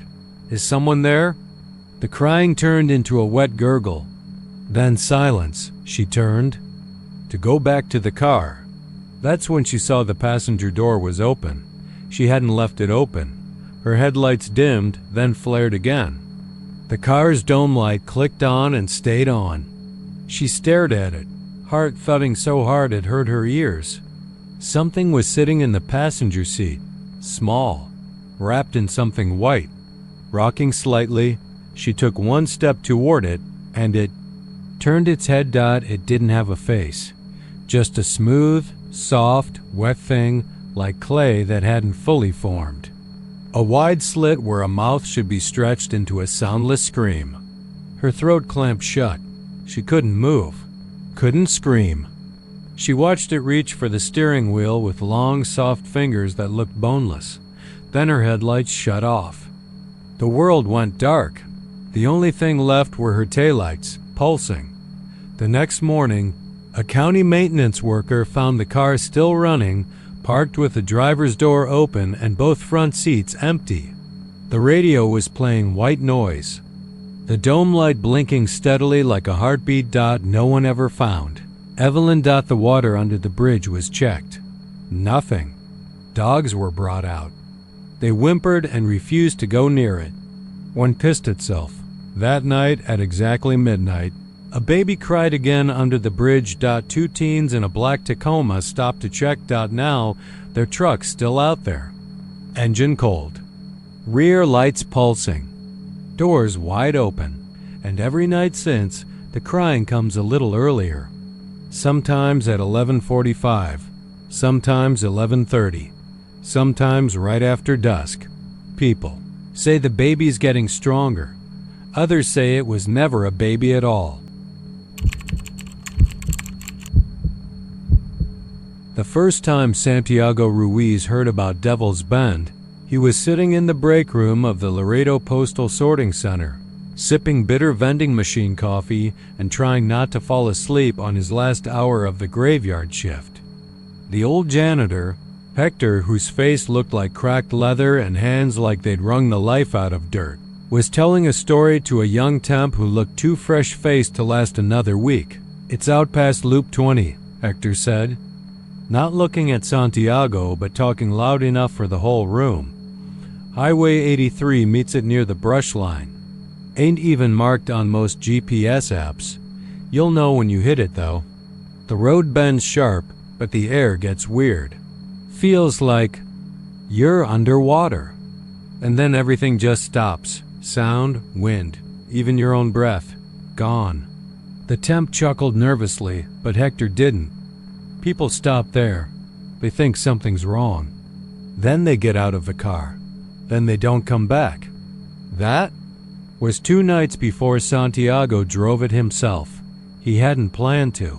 He'd just gotten off shift, too wired to sleep and too tired to think straight. It was close to 4 in the morning, and the night had been thick and hot with the kind of humidity that makes your skin crawl. He took a long route home, windows down, the air thick with that desert rot smell, cactus flowers and something a little sour like wet dust.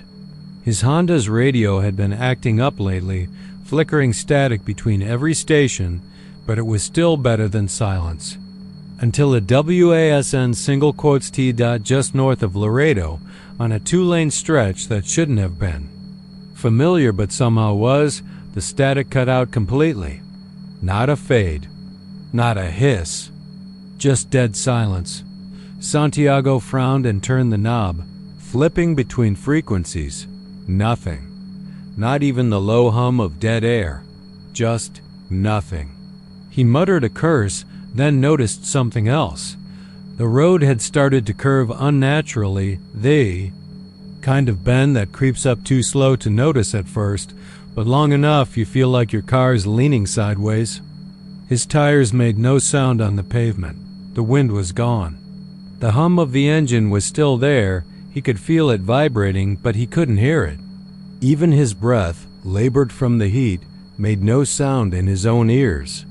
It was like someone had pressed mute on the whole world. He slowed down. His headlights cut through a thick band of trees pressing in too close for South Texas. The curve kept going, and the darkness between the trees looked wrong like ink instead of shadow. And then, ahead of him on the road, he saw it, a smear. Jet black, wide and strange, like oil, but too dry for that. It stretched across both lanes, not a spill but something permanent. It shimmered slightly under the headlights, and something in Santiago's chest seized. His brain screamed, "Don't stop," but his hands were already pulling the wheel, easing the car to the shoulder. When the engine cut off, there was no tick of cooling metal, no buzz of cicadas, no frogs croaking in the brush, just that awful, pressure-heavy. Nothing. He opened the door and stepped out, boots crunching into gravel, but no sound reached his ears. The silence was so deep it had weight, like it lived there. He walked toward the black smear. As he got closer, the air grew thicker, like it was pushing back. His eyes started to burn. His nose dripped. He felt like he was walking into something. Alive. The smear wasn't oil. It wasn't paint. It was something darker than either, something that didn't belong to the world he knew. It rippled when he got near it, just slightly, like something had noticed him. Then he heard it not with his ears, but deep in his bones. You stopped. It wasn't a voice. It was a presence, heavy, cold, ancient. It knew him. It was him. He staggered back, heart thudding like a hammer. Though it made no sound, he turned to run to the car. But the car was gone, not down the road. Not wrecked. Not stolen, just no longer there. The gravel shoulder stretched out empty behind him. There were no tire tracks. No smell of gas or oil. His footprints were the only sign of him ever being there, and the smear had widened. He ran. Or tried, but every step felt like dragging through tar. The trees around the bend blurred into something impossible like faces in the wood, watching with blank eyes.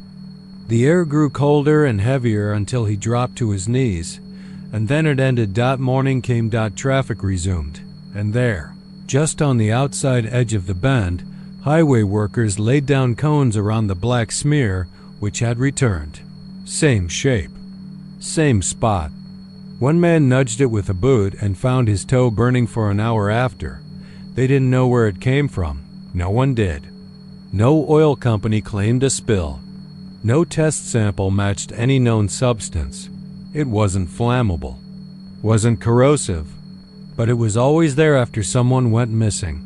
Every few months, another car would be found parked just off the bend, empty, clean, keys still in the ignition. Engine off, no footprints, no trail. Locals stopped taking that road after midnight. Even the police had a rule: circle the long way around or wait until morning, and the smear never moved. It never grew, but sometimes, just sometimes, it rippled, as if something underneath it was breathing. They called it Devil's Bend because that's what Hector always said it was. A place where the world ends and something older begins. And Santiago Ruiz? He was never seen again, but every few weeks, just before the smear appears again, someone driving that curve late at night says they see him, standing at the edge of the road, mouth open in a scream they can't hear, eyes wide with something deeper than fear. They drive past. They never stop, because everyone in Laredo knows you don't stop at Devil's Bend. Not if you want to come back whole, and you sure as hell don't walk toward the silence. They say if you're driving westbound on I-20 just after dusk, somewhere between Tyler and the exit for Hideaway, there's a stretch of road where headlights dim for no reason. Not all at once, but like they've been soaked in old fog. You'll see your beams reach out strong and wide, then suddenly shrink narrow, like they're retreating from something ahead. That's the mile folks whisper about in trucker bars and late-night AM radio call-ins, the same mile where drivers talk. About the hitchhiker. Not just any hitchhiker, but the one who walks backward.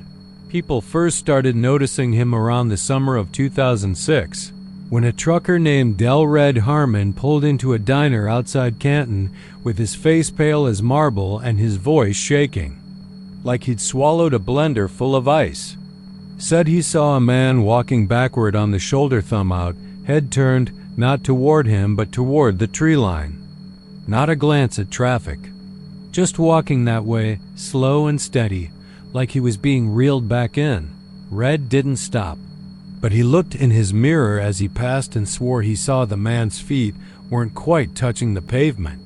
Said it looked like he was gliding an inch above the blacktop. Red died in his sleep 3 nights later. His wife found the cab of his parked rig running, driver's door wide open, his boots still on the mat. No sign of trauma. But every radio station in a 50-mile radius was still blaring in his truck. Every single one. Even the ones that had gone off the air years ago. After that, it was mostly rumors, pieces. A sheriff's deputy found a 2007 Camry idling off the shoulder with no driver inside. All the doors locked from the inside. The deputy cracked the window to unlock it and found the driver's seat belt buckled tight, but no one in it. Only thing in the passenger seat was a fresh imprint, like someone had just gotten out. He didn't report that part, but I know, because he told me in a bar in Lindale after too many whiskeys and a look on his face, like he'd been staring down a coffin and forgot how to blink. You don't get full stories out here. You get fragments. Pieces of people who stop talking halfway through. Folks who stare into their drinks like they're listening to something behind the glass. But I got a full story once. It came from a woman named Natalie who stopped one night. because she thought she was helping someone. That's how they get you. You see him walking backward, arm out, thumb raised like a flag of surrender. Most people drive by with a chill in their chest and a prayer on their tongue. But Natalie had been raised in a church that said kindness is armor. That good deeds build protection. That if someone needs you, God expects you to answer. It was just after 9 p.m. Late August, the sun a red smudge on the western sky. Her gas light had come on and she was starting to panic. Not many stations that far out. She crested a small rise and saw him man walking backward on the shoulder, facing the trees. She told me the moment she passed, her headlights flickered, and her check engine light blinked once, then off. She slowed. Didn't mean to, she said. Her foot just sort of eased off the pedal. The man's thumb stayed raised, unmoving. He was lean, wore a dusty black hoodie even though the night was hot. Baggy jeans. His face, she said, looked off, like someone had painted features on wax but forgot to let them set. The mouth too wide. The nose soft-edged, like a photo blurred by motion. She pulled over, and he stopped walking. Just stood there, back to her. Thumb still out. She leaned over and opened the passenger door. "You need a ride?" She called. He didn't answer. But the door slammed shut on its own. She flinched and looked over, and there he was. Sitting beside her, she said she hadn't seen him move. Didn't hear the seat creak. 1 second the seat was empty, the next he was there, still facing away, staring at the window, unmoving. Hands folded in his lap.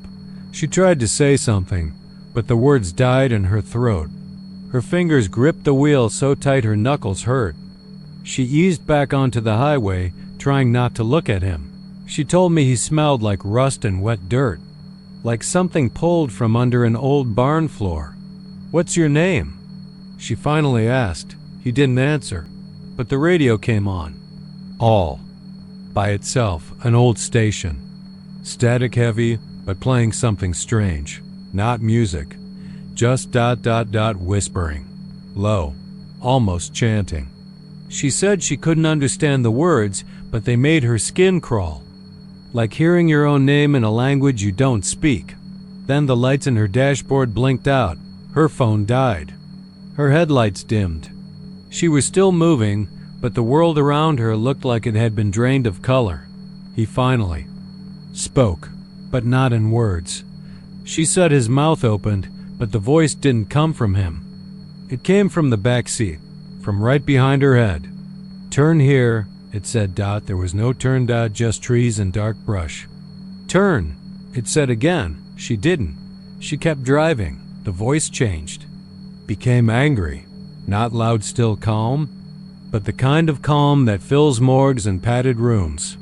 She felt her hands wanting to turn the wheel, even though her brain screamed no. Her muscles locked up, like her own body was working against her. She prayed. She said she started yelling verses, trying to remember the ones her grandmother taught. The passenger seat groaned. She glanced. He was gone. She swerved, skidded off the shoulder, and slammed the brakes. The car spun, came to a halt in a ditch. No damage, but her heart was thundering. She looked around at no one, but in the seat beside her purse had been opened. Not rummaged, just opened. And inside it, a folded photo that wasn't hers. A picture of her, as a child, holding her mother's hand. She hadn't seen that picture in years. Thought it was lost when the house burned. She picked it up. On the back, someone had written in smudged red ink, "You already stopped once. You'll stop again." She never drove that highway again. She moved to Arizona within the year. I asked her why. She told me, of all people. She said I had the look of someone who'd seen him too. And maybe I have. Sometimes I take that route late at night, engine humming, tires whispering across the pavement like secrets. I keep my eyes straight, never scan the shoulders. But once, just once, I saw something. In the rear view, a man walking backward on the white line, his thumb raised dot and my lights dimmed. The road that winds through the Texas hill country doesn't have a name on any map worth trusting. It peels off Ranch Road 965 like a scar, just past a rusted cattle guard where the land begins to buckle into those old limestone hills. Locals call it the Mirror Mile, though most won't say why unless they've been drinking. And even then, they'll cut their story short, glancing over their shoulders like they expect to see someone standing behind them, or something. It's a narrow stretch, hardly more than a lane and a half wide, hemmed in by thick mesquite and cedar brush that leans in too close, whispering in the wind even when there isn't any. Jared found it by mistake. He wasn't from around there, just a software rep from Austin who thought he'd take a scenic route back from Fredericksburg after a client meeting and a 2-beer lunch. His GPS had been glitching all day, rerouting him every few miles, but it hadn't really mattered until that turn. The map blinked, reloaded, and suddenly there it was, a faster route home, supposedly through the green hills and amber pastures. He'd taken it without a second thought, sipping warm root beer and humming along to a forgotten Foo Fighters song. The first thing he noticed was the quiet, the kind of quiet that made your ears ring. No cicadas, no wind in the grass, not even the low whine of tires on pavement, just the faint hum of the engine and the odd rhythm of his own breathing. Then his headlights bent, not like a curve in the road, more like they hit something soft and invisible and swerved to the side like water trickling over glass. It happened so fast he thought maybe he was tired, maybe his eyes were dry. He rubbed them, blinked hard, kept going. Then it happened again. The beams twisted upward, refracted off something that wasn't there, and flared into the trees like a spotlight. He slowed the car, heart thumping now, a flicker of unease tapping at the base of his spine. He glanced in the rearview mirror. Just the empty road behind him, pinched between leaning trees. But then he saw her, his fiancée, Jeanne. She died 3 years ago. Suicide, bathtub, the whole miserable, silent aftermath. And yet there she was, in the mirror. Not just a face, her whole figure, sitting in the back seat like she'd never left. Pale, hair wet, dressed in that old sweater she used to wear when they went camping. She was looking at him, head slightly tilted, lips parted like she was about to say something. He spun around.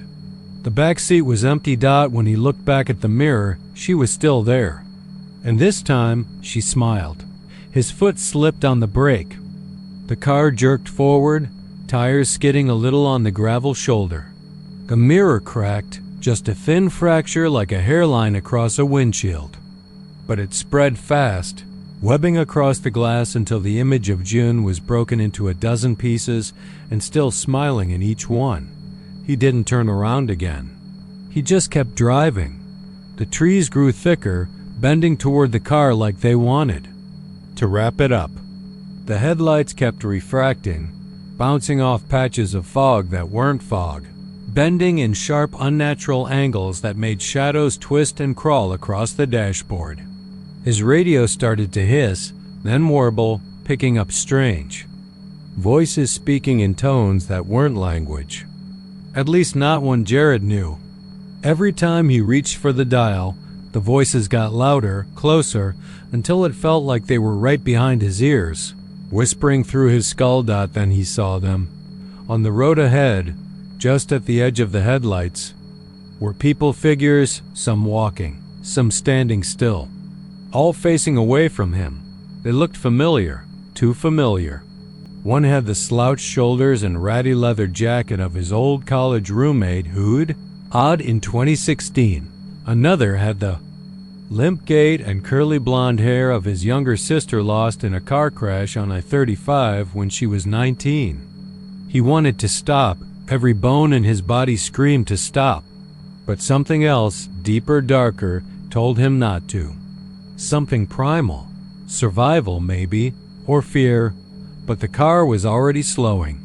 Not because he was braking, but because something was pulling it back, like the road itself had turned to molasses. Like time was thickening around him, he floored the gas. The engine roared, but the car barely crawled. And then he saw himself, 30 feet ahead, walking down the center line of the road was Jared. Same jeans, same blue button-down, same scuffed boots. But the way the figure moved, it wasn't right. Too fluid, too graceful, like a puppet on invisible strings. The face turned back slowly, and the reflection of Jared's own face in the windshield did not match the expression in the mirror. The eyes were too wide, the smile too sharp, like it knew something he didn't. Jared swerved off the road. The car plowed through a ditch and came to a jarring stop in a cluster of rocks and twisted mesquite. Dust filled the air. The radio cut off. Silence returned except for the rhythmic thudding of his heart and the soft, deliberate crunch of footsteps on gravel. Getting closer, he slammed the car into reverse, tires spinning in the dirt. No traction. The figure, his double, was moving toward the driver's side door now, slow. And sure, like it had all the time in the world. Its mouth opened, and Jared could see that its teeth were not right. Too many, too sharp, too hungry. The door handle jiggled. Jared screamed. He reached across the seat, popped a glove box, and grabbed the old tire iron he kept there for emergencies. This wasn't the kind of emergency he'd imagined, but it'd have to do. The moment the handle clicked open, he slammed the iron into the door. Metal thudded. The door creaked, then swung back, and there was no one there. Just mist. Just branches moving like arms. He bolted out the passenger side into the trees. Ran blind through cedar scrub, catching thorns on his sleeves, sweat pouring into his eyes. Behind him, the road had vanished. No engine sounds. No car. Just the shuffle of footsteps and a voice that sounded like his mother calling from the dark. He doesn't remember collapsing, but that's where the rancher found him. At sunrise. Curled in a dry creek bed, eyes wide open, pupils blown. Jared didn't speak for weeks. When he did, he only said one thing over and over. I saw myself, and he smiled back. They tried to get him to point out where it happened, but he couldn't, or wouldn't. The GPS was blank. The car was never recovered, and no one else could find the road again, except sometimes people still do.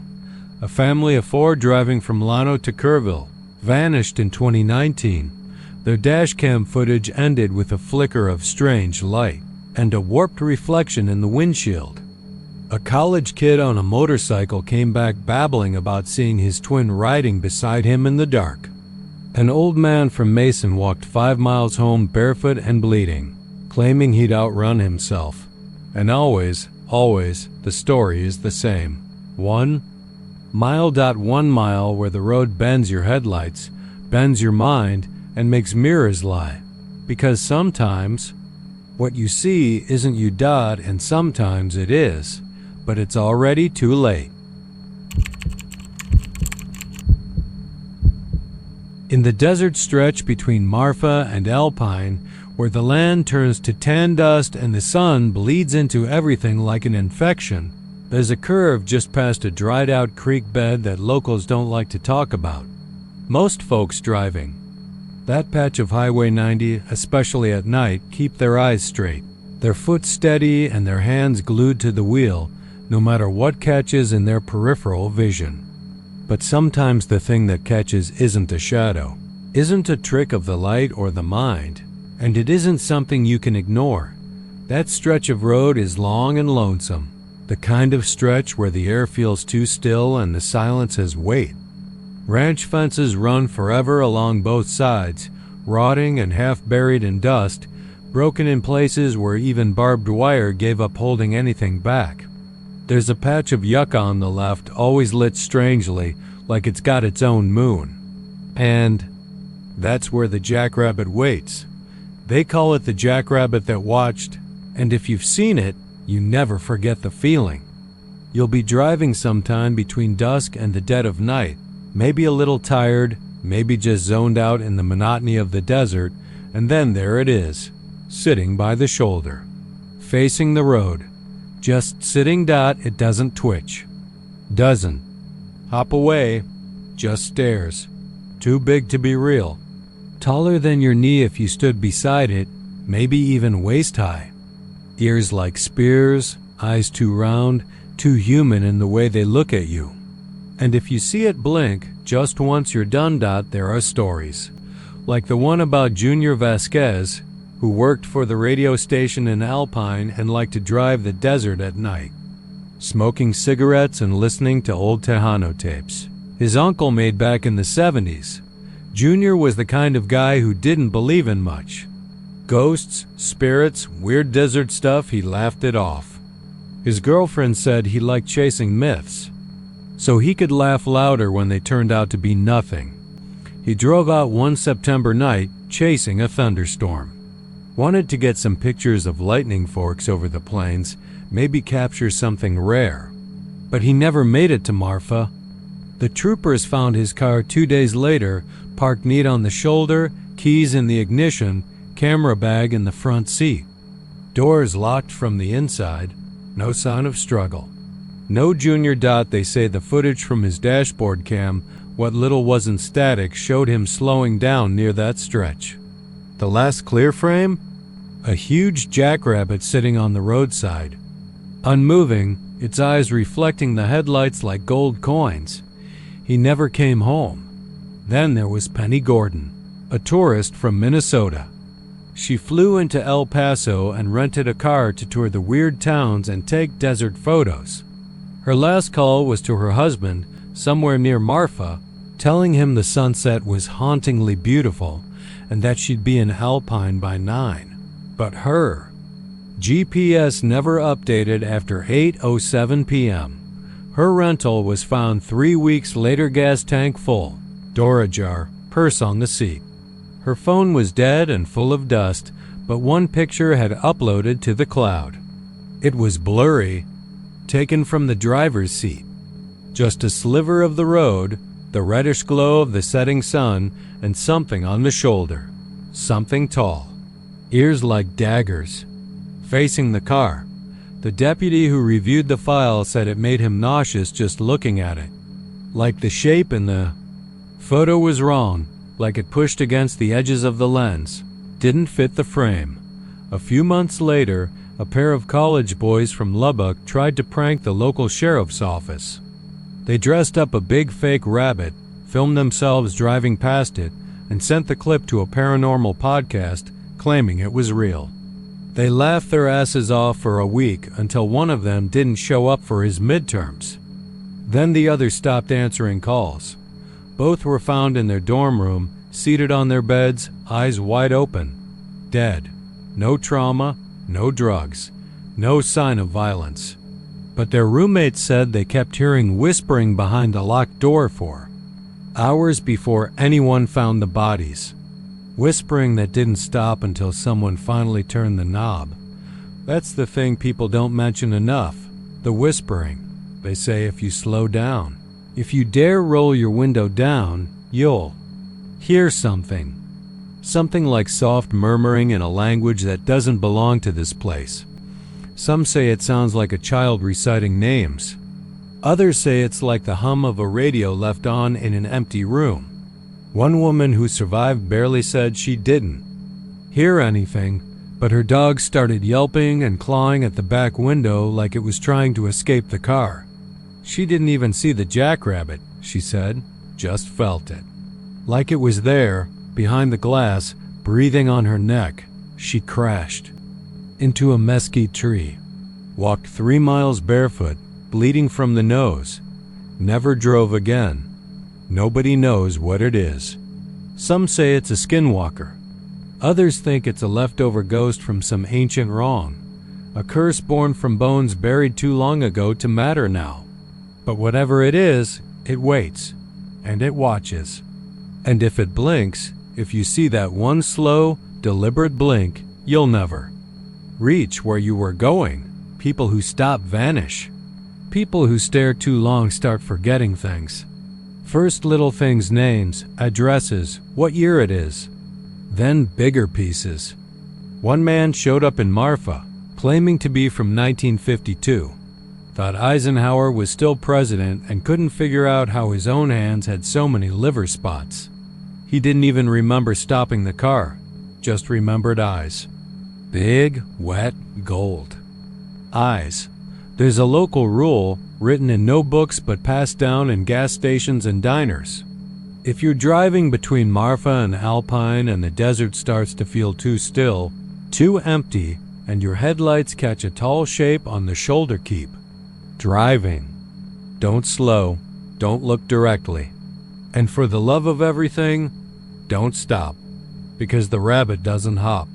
It doesn't move until it blinks, and then you're gone.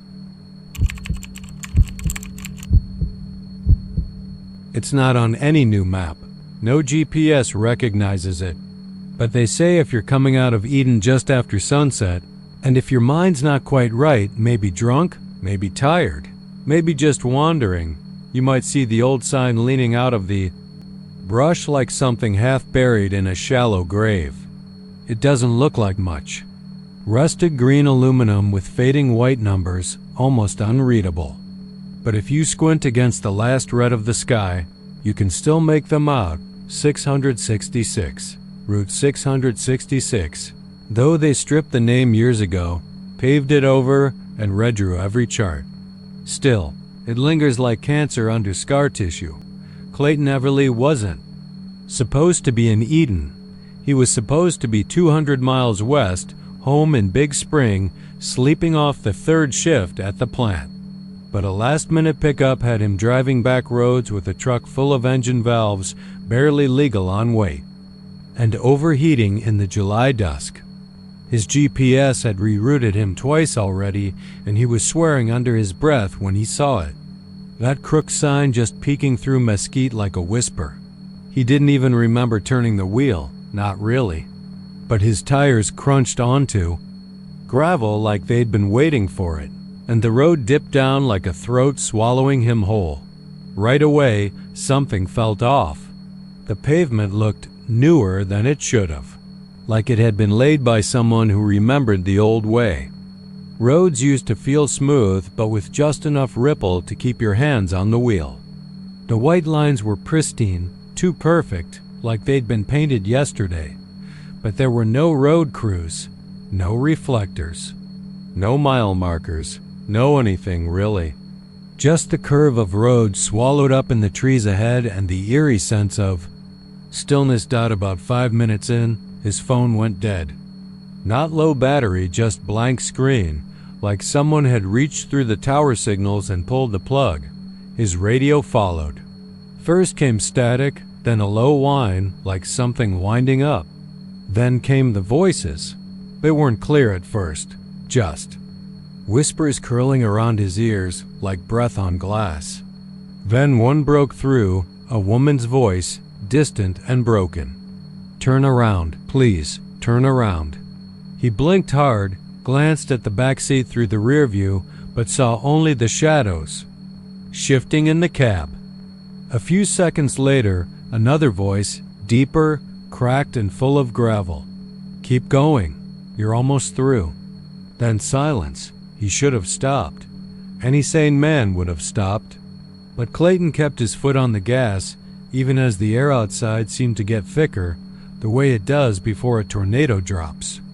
The windshield began to fog up from the inside, though the AC was blowing full blast. He wiped it with his sleeve, and when he looked out again, the trees were different. They were twisted now. Not just growing, but writhing branches coiled. Like broken fingers, leaves twitching as if stirred by something that wasn't wind. Every so often, he thought he saw a face pale and human shape peeking between trunks, watching him pass, mouths moving in slow, mournful syllables. But every time he turned to look, they were gone. That's when he noticed the clock on the dash. It was 7:38 when he turned onto the road. Now it said 3:41 a.m., and yet the sun hadn't moved, still hanging just under the horizon like it couldn't make up its mind. He checked his wristwatch 7:38. He checked the truck's onboard system 3:41. And then he looked in the rear view and saw himself, but it wasn't himself. Not really. The man in the mirror was older. His hair peppered with gray, skin pale and sagging like clay left in the sun, his eyes sunken as if he hadn't slept in years. Clayton slammed the brakes, heart hammering. The truck skidded to a stop, and for a long second, there was only the sound of the engine ticking and the steady pound of his pulse in his ears. He climbed out, boots crunching on gravel that felt too soft. It was darker now somehow. Not night, but a dimness that crept in like mold. The trees were closer than before, pressing in. He walked around to the back of the truck, half thinking the road had turned on itself, folded like origami. But it was still there, winding forward, unchanged, unbroken. When he turned back, the truck was different. The paint was peeling, tires sagging like they'd been left in a junkyard for years. The cab was empty, dust coating the windows from the inside. A sick dread spread through his chest like spilled oil. He fumbled for the door and climbed back in, coughing on stale air that tasted of rust and mildew. He gripped the wheel, closed his eyes, and floored it. The truck roared like an animal shaking off sleep and surged forward. The road narrowed. Trees blurred past like teeth in a throat, and the voices came again. This time not behind him, but inside him, whispers crawling down his spine, whispering regrets, secrets, things he never told a soul. You shouldn't have hit her. She was still alive when you buried her. You always knew you'd end up here. He screamed and kept going. The road twisted and split and twisted again. At one point, he swore it looped over itself like a Mobius strip he passed a burnt-out car. Then again, then a third time, each more decayed. Inside the last one, he saw something slumped behind the wheel. Himself, maybe. Or what he could become. Then, just as suddenly as it started, the trees broke. Light poured through. Real sunlight. Birds chirped. The road opened onto a wide, grassy plain. And there, like nothing happened, was Highway 83. Clayton pulled over, heart still jackhammering, hands trembling. He checked the dash clock 7:42. Barely 4 minutes passed. He looked in the rear view. His face, just his face. No gray, no age. The truck was clean again. Full tank. Music played softly from the radio, some old country tune he didn't recognize, but felt like he should. He looked back. No road, no sign. Just prairie. The old route was gone. They say nobody makes it all the way through. Maybe Clayton didn't either. Maybe a piece of him is still out there aging, whispering, screaming. They say if you see the sign and you take the road, it shows you things. Takes things. Time, memory, guilt. It holds them, collects them like bones in the dirt. Most don't come back. And those that do, they're never quite the same dot, so if you ever find yourself just south of Eden and the sky looks wrong, and your radio goes quiet, and your GPS spins like it's lost its mind, don't stop. Don't turn. And for God's sake, if you see a sign marked 666 leaning out of the brush, pretend you never did.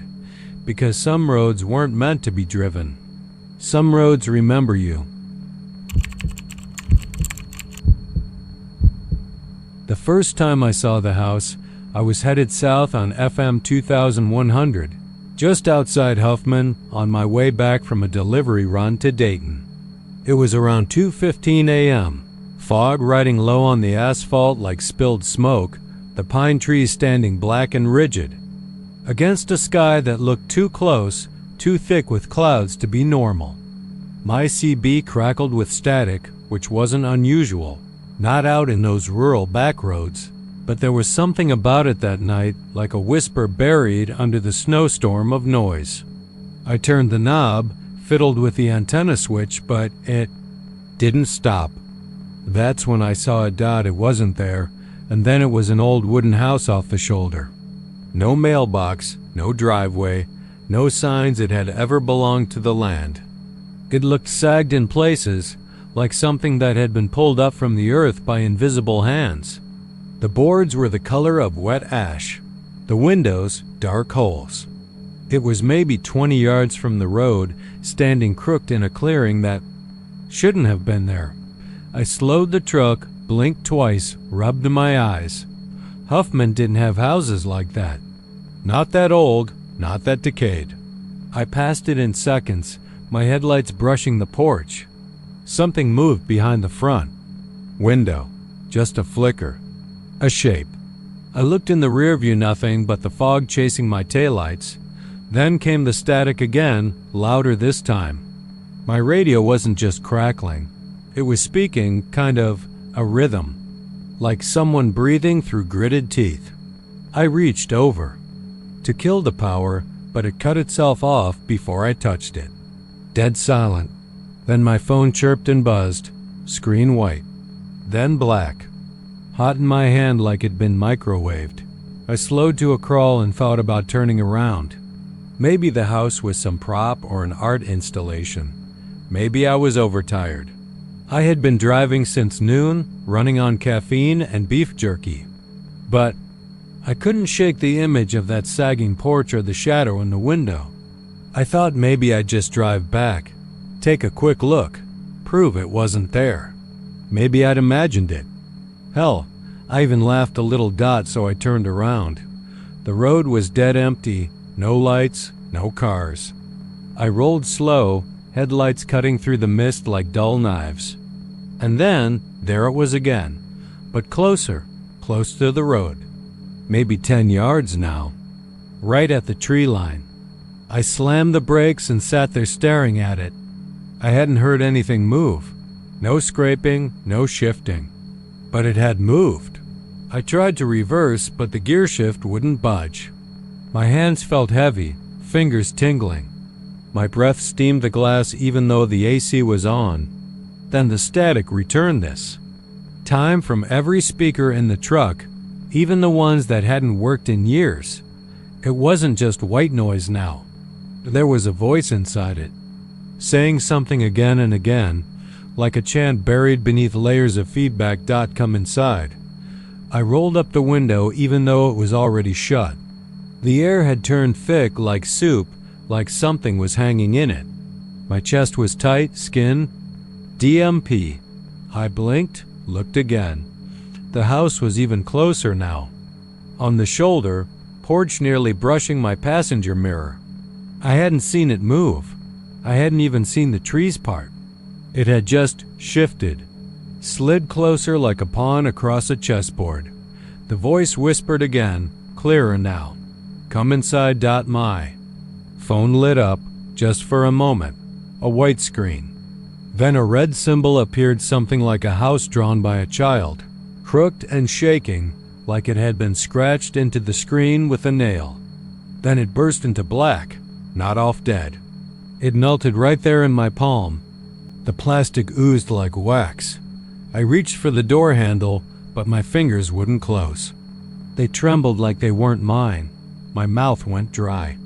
My body itched like I'd rolled through fiberglass. The truck lights flickered, then died. Then the engine stalled.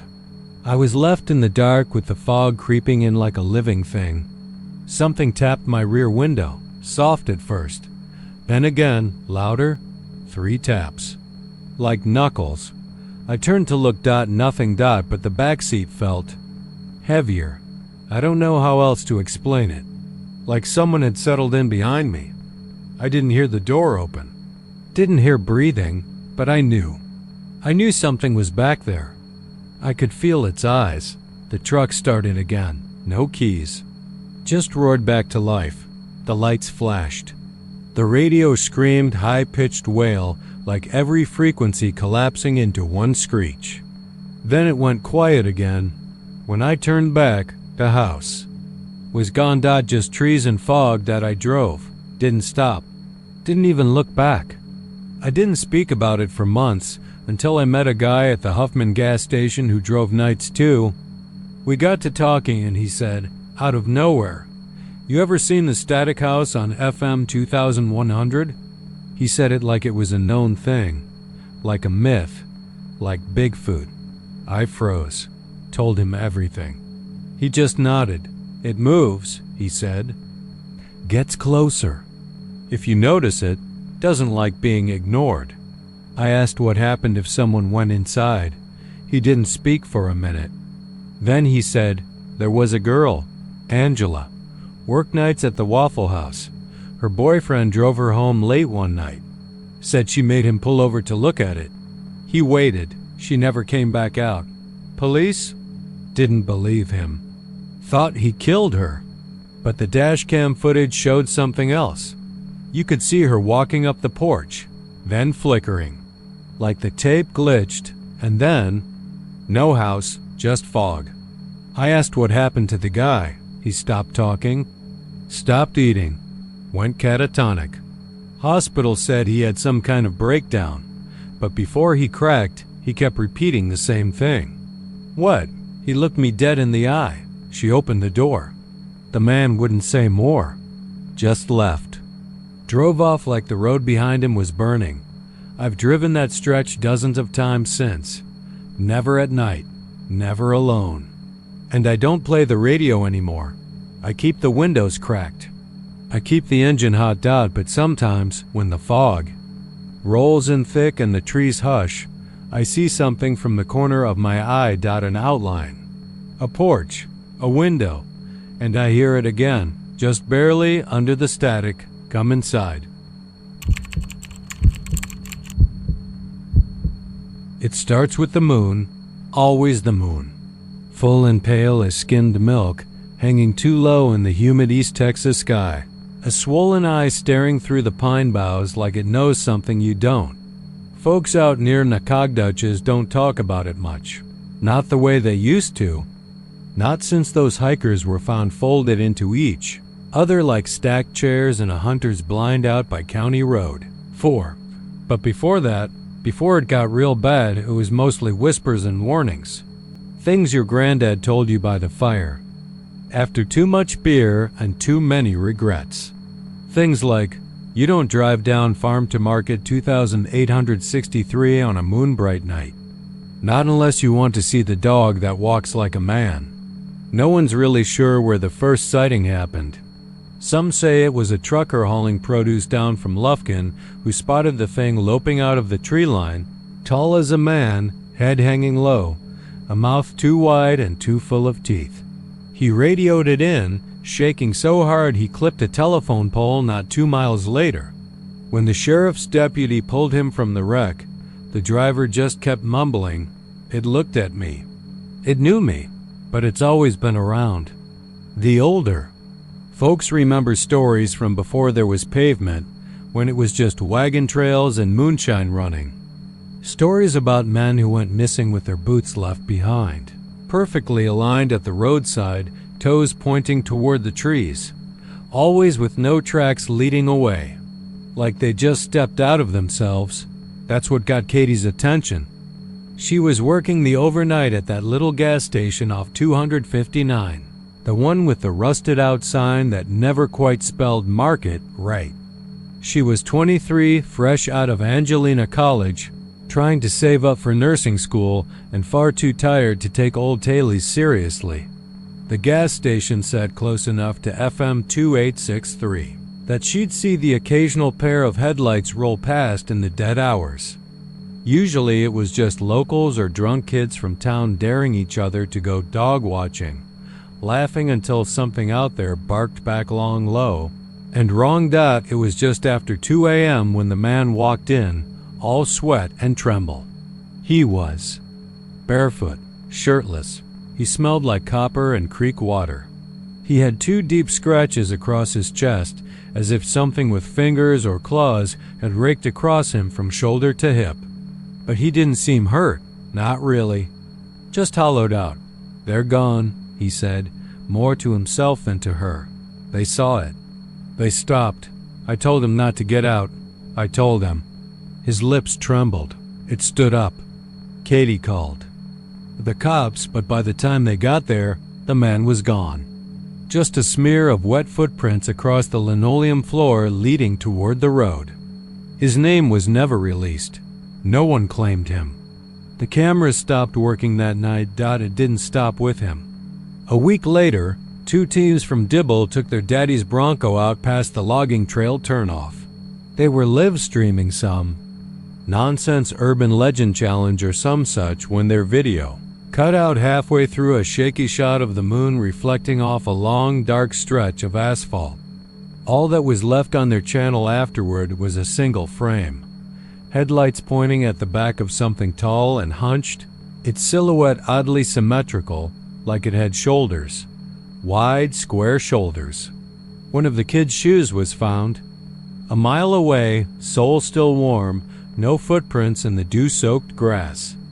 People talk about skinwalkers, about wendigos and chupacabras and things dragged up from swamps too deep and old to be on any map.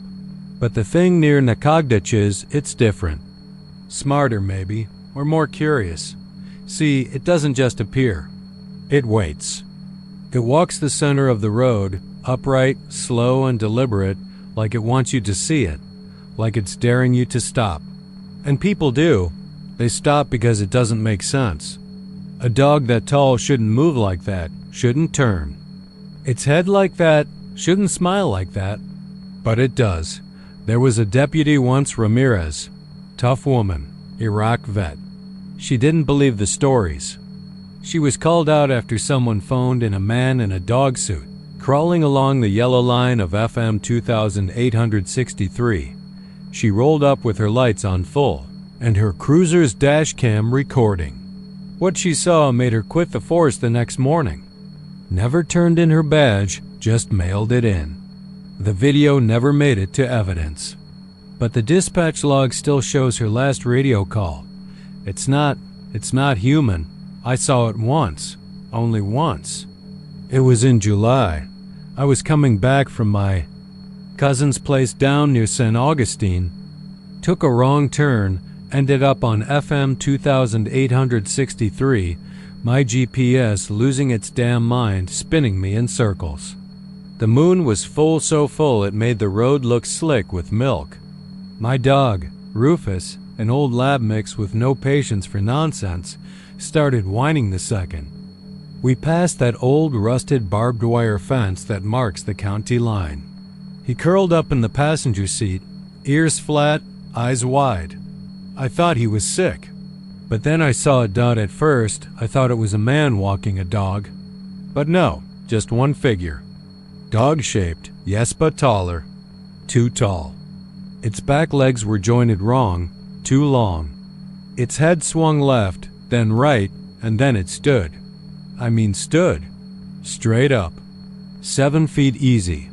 Shoulders rolled back like a linebacker stretching before a game. And it turned. Not fast. Not startled. Just turned, slow and fluid, like it had all the time in the world. Its eyes reflected the moonlight silver, hungry. And then it smiled. Honest to God, I swear it smiled. I didn't stop. I didn't blink. I slammed the pedal and didn't look in the mirror until I hit the Buc-ee's off 59. When I finally got out, my shoes were untied. I always double knot. Always. Rufus never made a sound the rest of the drive, and 2 days later, he vanished from the yard. No hole in the fence. No fur, no blood. Just his collar, sitting neatly by the back gate. Facing outward. No tracks. They say the dog walks more now. More people seeing it. More shoes turning up on the shoulders of empty roads. Always neat. Always clean. Like the person took them off. With care, set them down, and walked barefoot into the dark. But there are never any prints. Just the shoes. And the strangest part? Every person who's vanished was seen looking back. Last dash cam from a missing kid? She was turned in her seat, staring at something behind her. Her mouth open like she was saying hello or goodbye. That was her last frame. She was never found out, so if you're ever near Nakagdaches and the moon is fat and bright, and your dog starts to shake, and the road in front of you grows too quiet, don't look for it. Don't stop. Don't roll down your window. And for the love of whatever keeps you safe in this world, don't open your door if you see a shape walking upright down the center line. Because if you do, the best you can hope for is that they find your shoes, neatly placed, with no tracks leading away. The first time I heard about the singing tree, I was standing in line at a Whataburger just off Loop 288 in Denton sometime after midnight. The kid behind the counter was talking low, almost whispering, like he didn't want the fryer or the soda machine to hear. He was telling the cook about a girl found in her car near an old live oak on the edge of the loop car still running. Lights on, her eyes open, mouth moving soundlessly until sunrise. When the police opened the door, she was still humming something. Low and old, some church song nobody could quite name. She didn't stop, not when they moved her, not when they tried to sedate her, not even when they put her in a room with padded walls and soft lights. It was always the same broken little tune, high-pitched, almost sweet, like a lullaby for the dead. I didn't believe it then. Thought it was late-night crap from a bored teen. But 3 weeks later, I saw the tree. I wasn't looking for it. I'd gone out late to clear my head. One of those nights where your own thoughts feel too loud and the walls of your house start to close in. I was coming back from a Walmart run I didn't need to take, just driving slow, windows down, letting the air sting my face. Loop 288 was quiet. No traffic, no sirens, just the occasional flicker of a billboard changing its ad. Then I saw the glow dot. It was faint at first. A blue halo around something in the tree line to the right, just past a ditch where the grass grew wild and untrimmed. Not neon, not headlights bouncing back. This was soft, like moonlight caught in fog. I slowed down. I don't know why. Maybe I was curious. Maybe I was stupid. But I pulled over. The air felt colder near that part of the loop. Not windy, just still and wrong. The kind of cold that made your breath catch but didn't fog the windows. The car engine ticked as it cooled, and then I heard it. A sound coming. From the tree. A low, warbling hum, like someone singing through a closed mouth. The same 3 or 4 notes on repeat. A melody just on the edge of memory, familiar and sickeningly sweet, like something you might have heard at a funeral when you were too young to understand what grief really was. The tree itself didn't look special. Just a twisted old oak, roots like claws gripping the edge of the road, bark darker than the others around it. But the glow came from within. I swear it. Not from a branch or the leaves, but deep in the trunk, like the thing had a soul and it was trying to show through. The humming got louder the closer I leaned. I rolled my window down a little more. My dog Maggie started whining in the back seat. She's not the kind to spook, not even during thunderstorms. But now she was pawing at the seat, ears flat, trying to get away from the tree. I should have listened to her. Should have started the car and driven on. Instead, I opened the door. I only meant to stand there for a second. Just a peek. Maybe record a clip, tell my friends I found the haunted tree. But the moment my feet touched the ground, the air changed.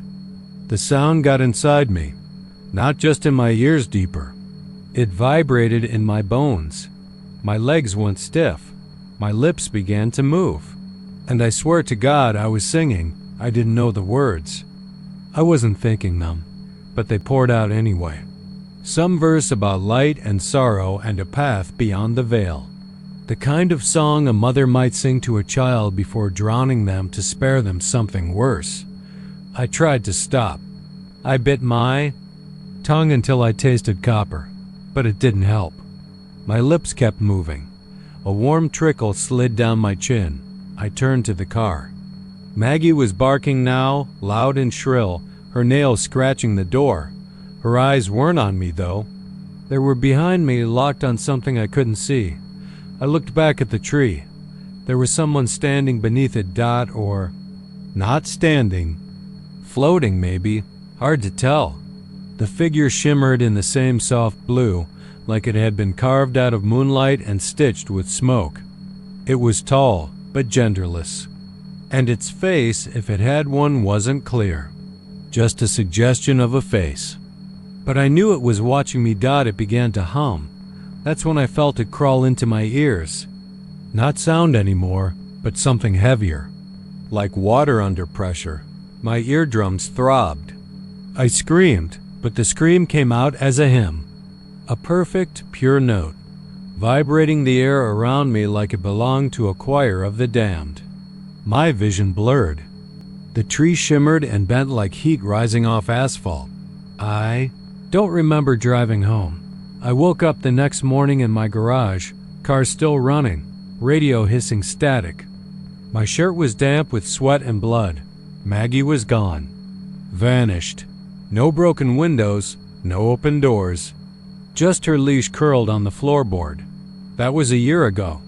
Since then, I've heard stories. People who pass the tree and feel the pull. Teens who dare each other to touch it, only to end up catatonic, whispering that same hymn for weeks, mouths dry and eyes vacant. A man who tried to cut it down was found in his front yard days later, head tilted back, tongue shredded like he'd been trying to tear the music out of his own throat. And the song, it's spreading. Sometimes. Late at night, I hear it in the distance, even when I'm far from Denton. On the wind, in the whine of electrical lines, in the broken cries of a baby through a wall too thin to block the cold. Always the same tune. Sweet. Final. I haven't slept right since.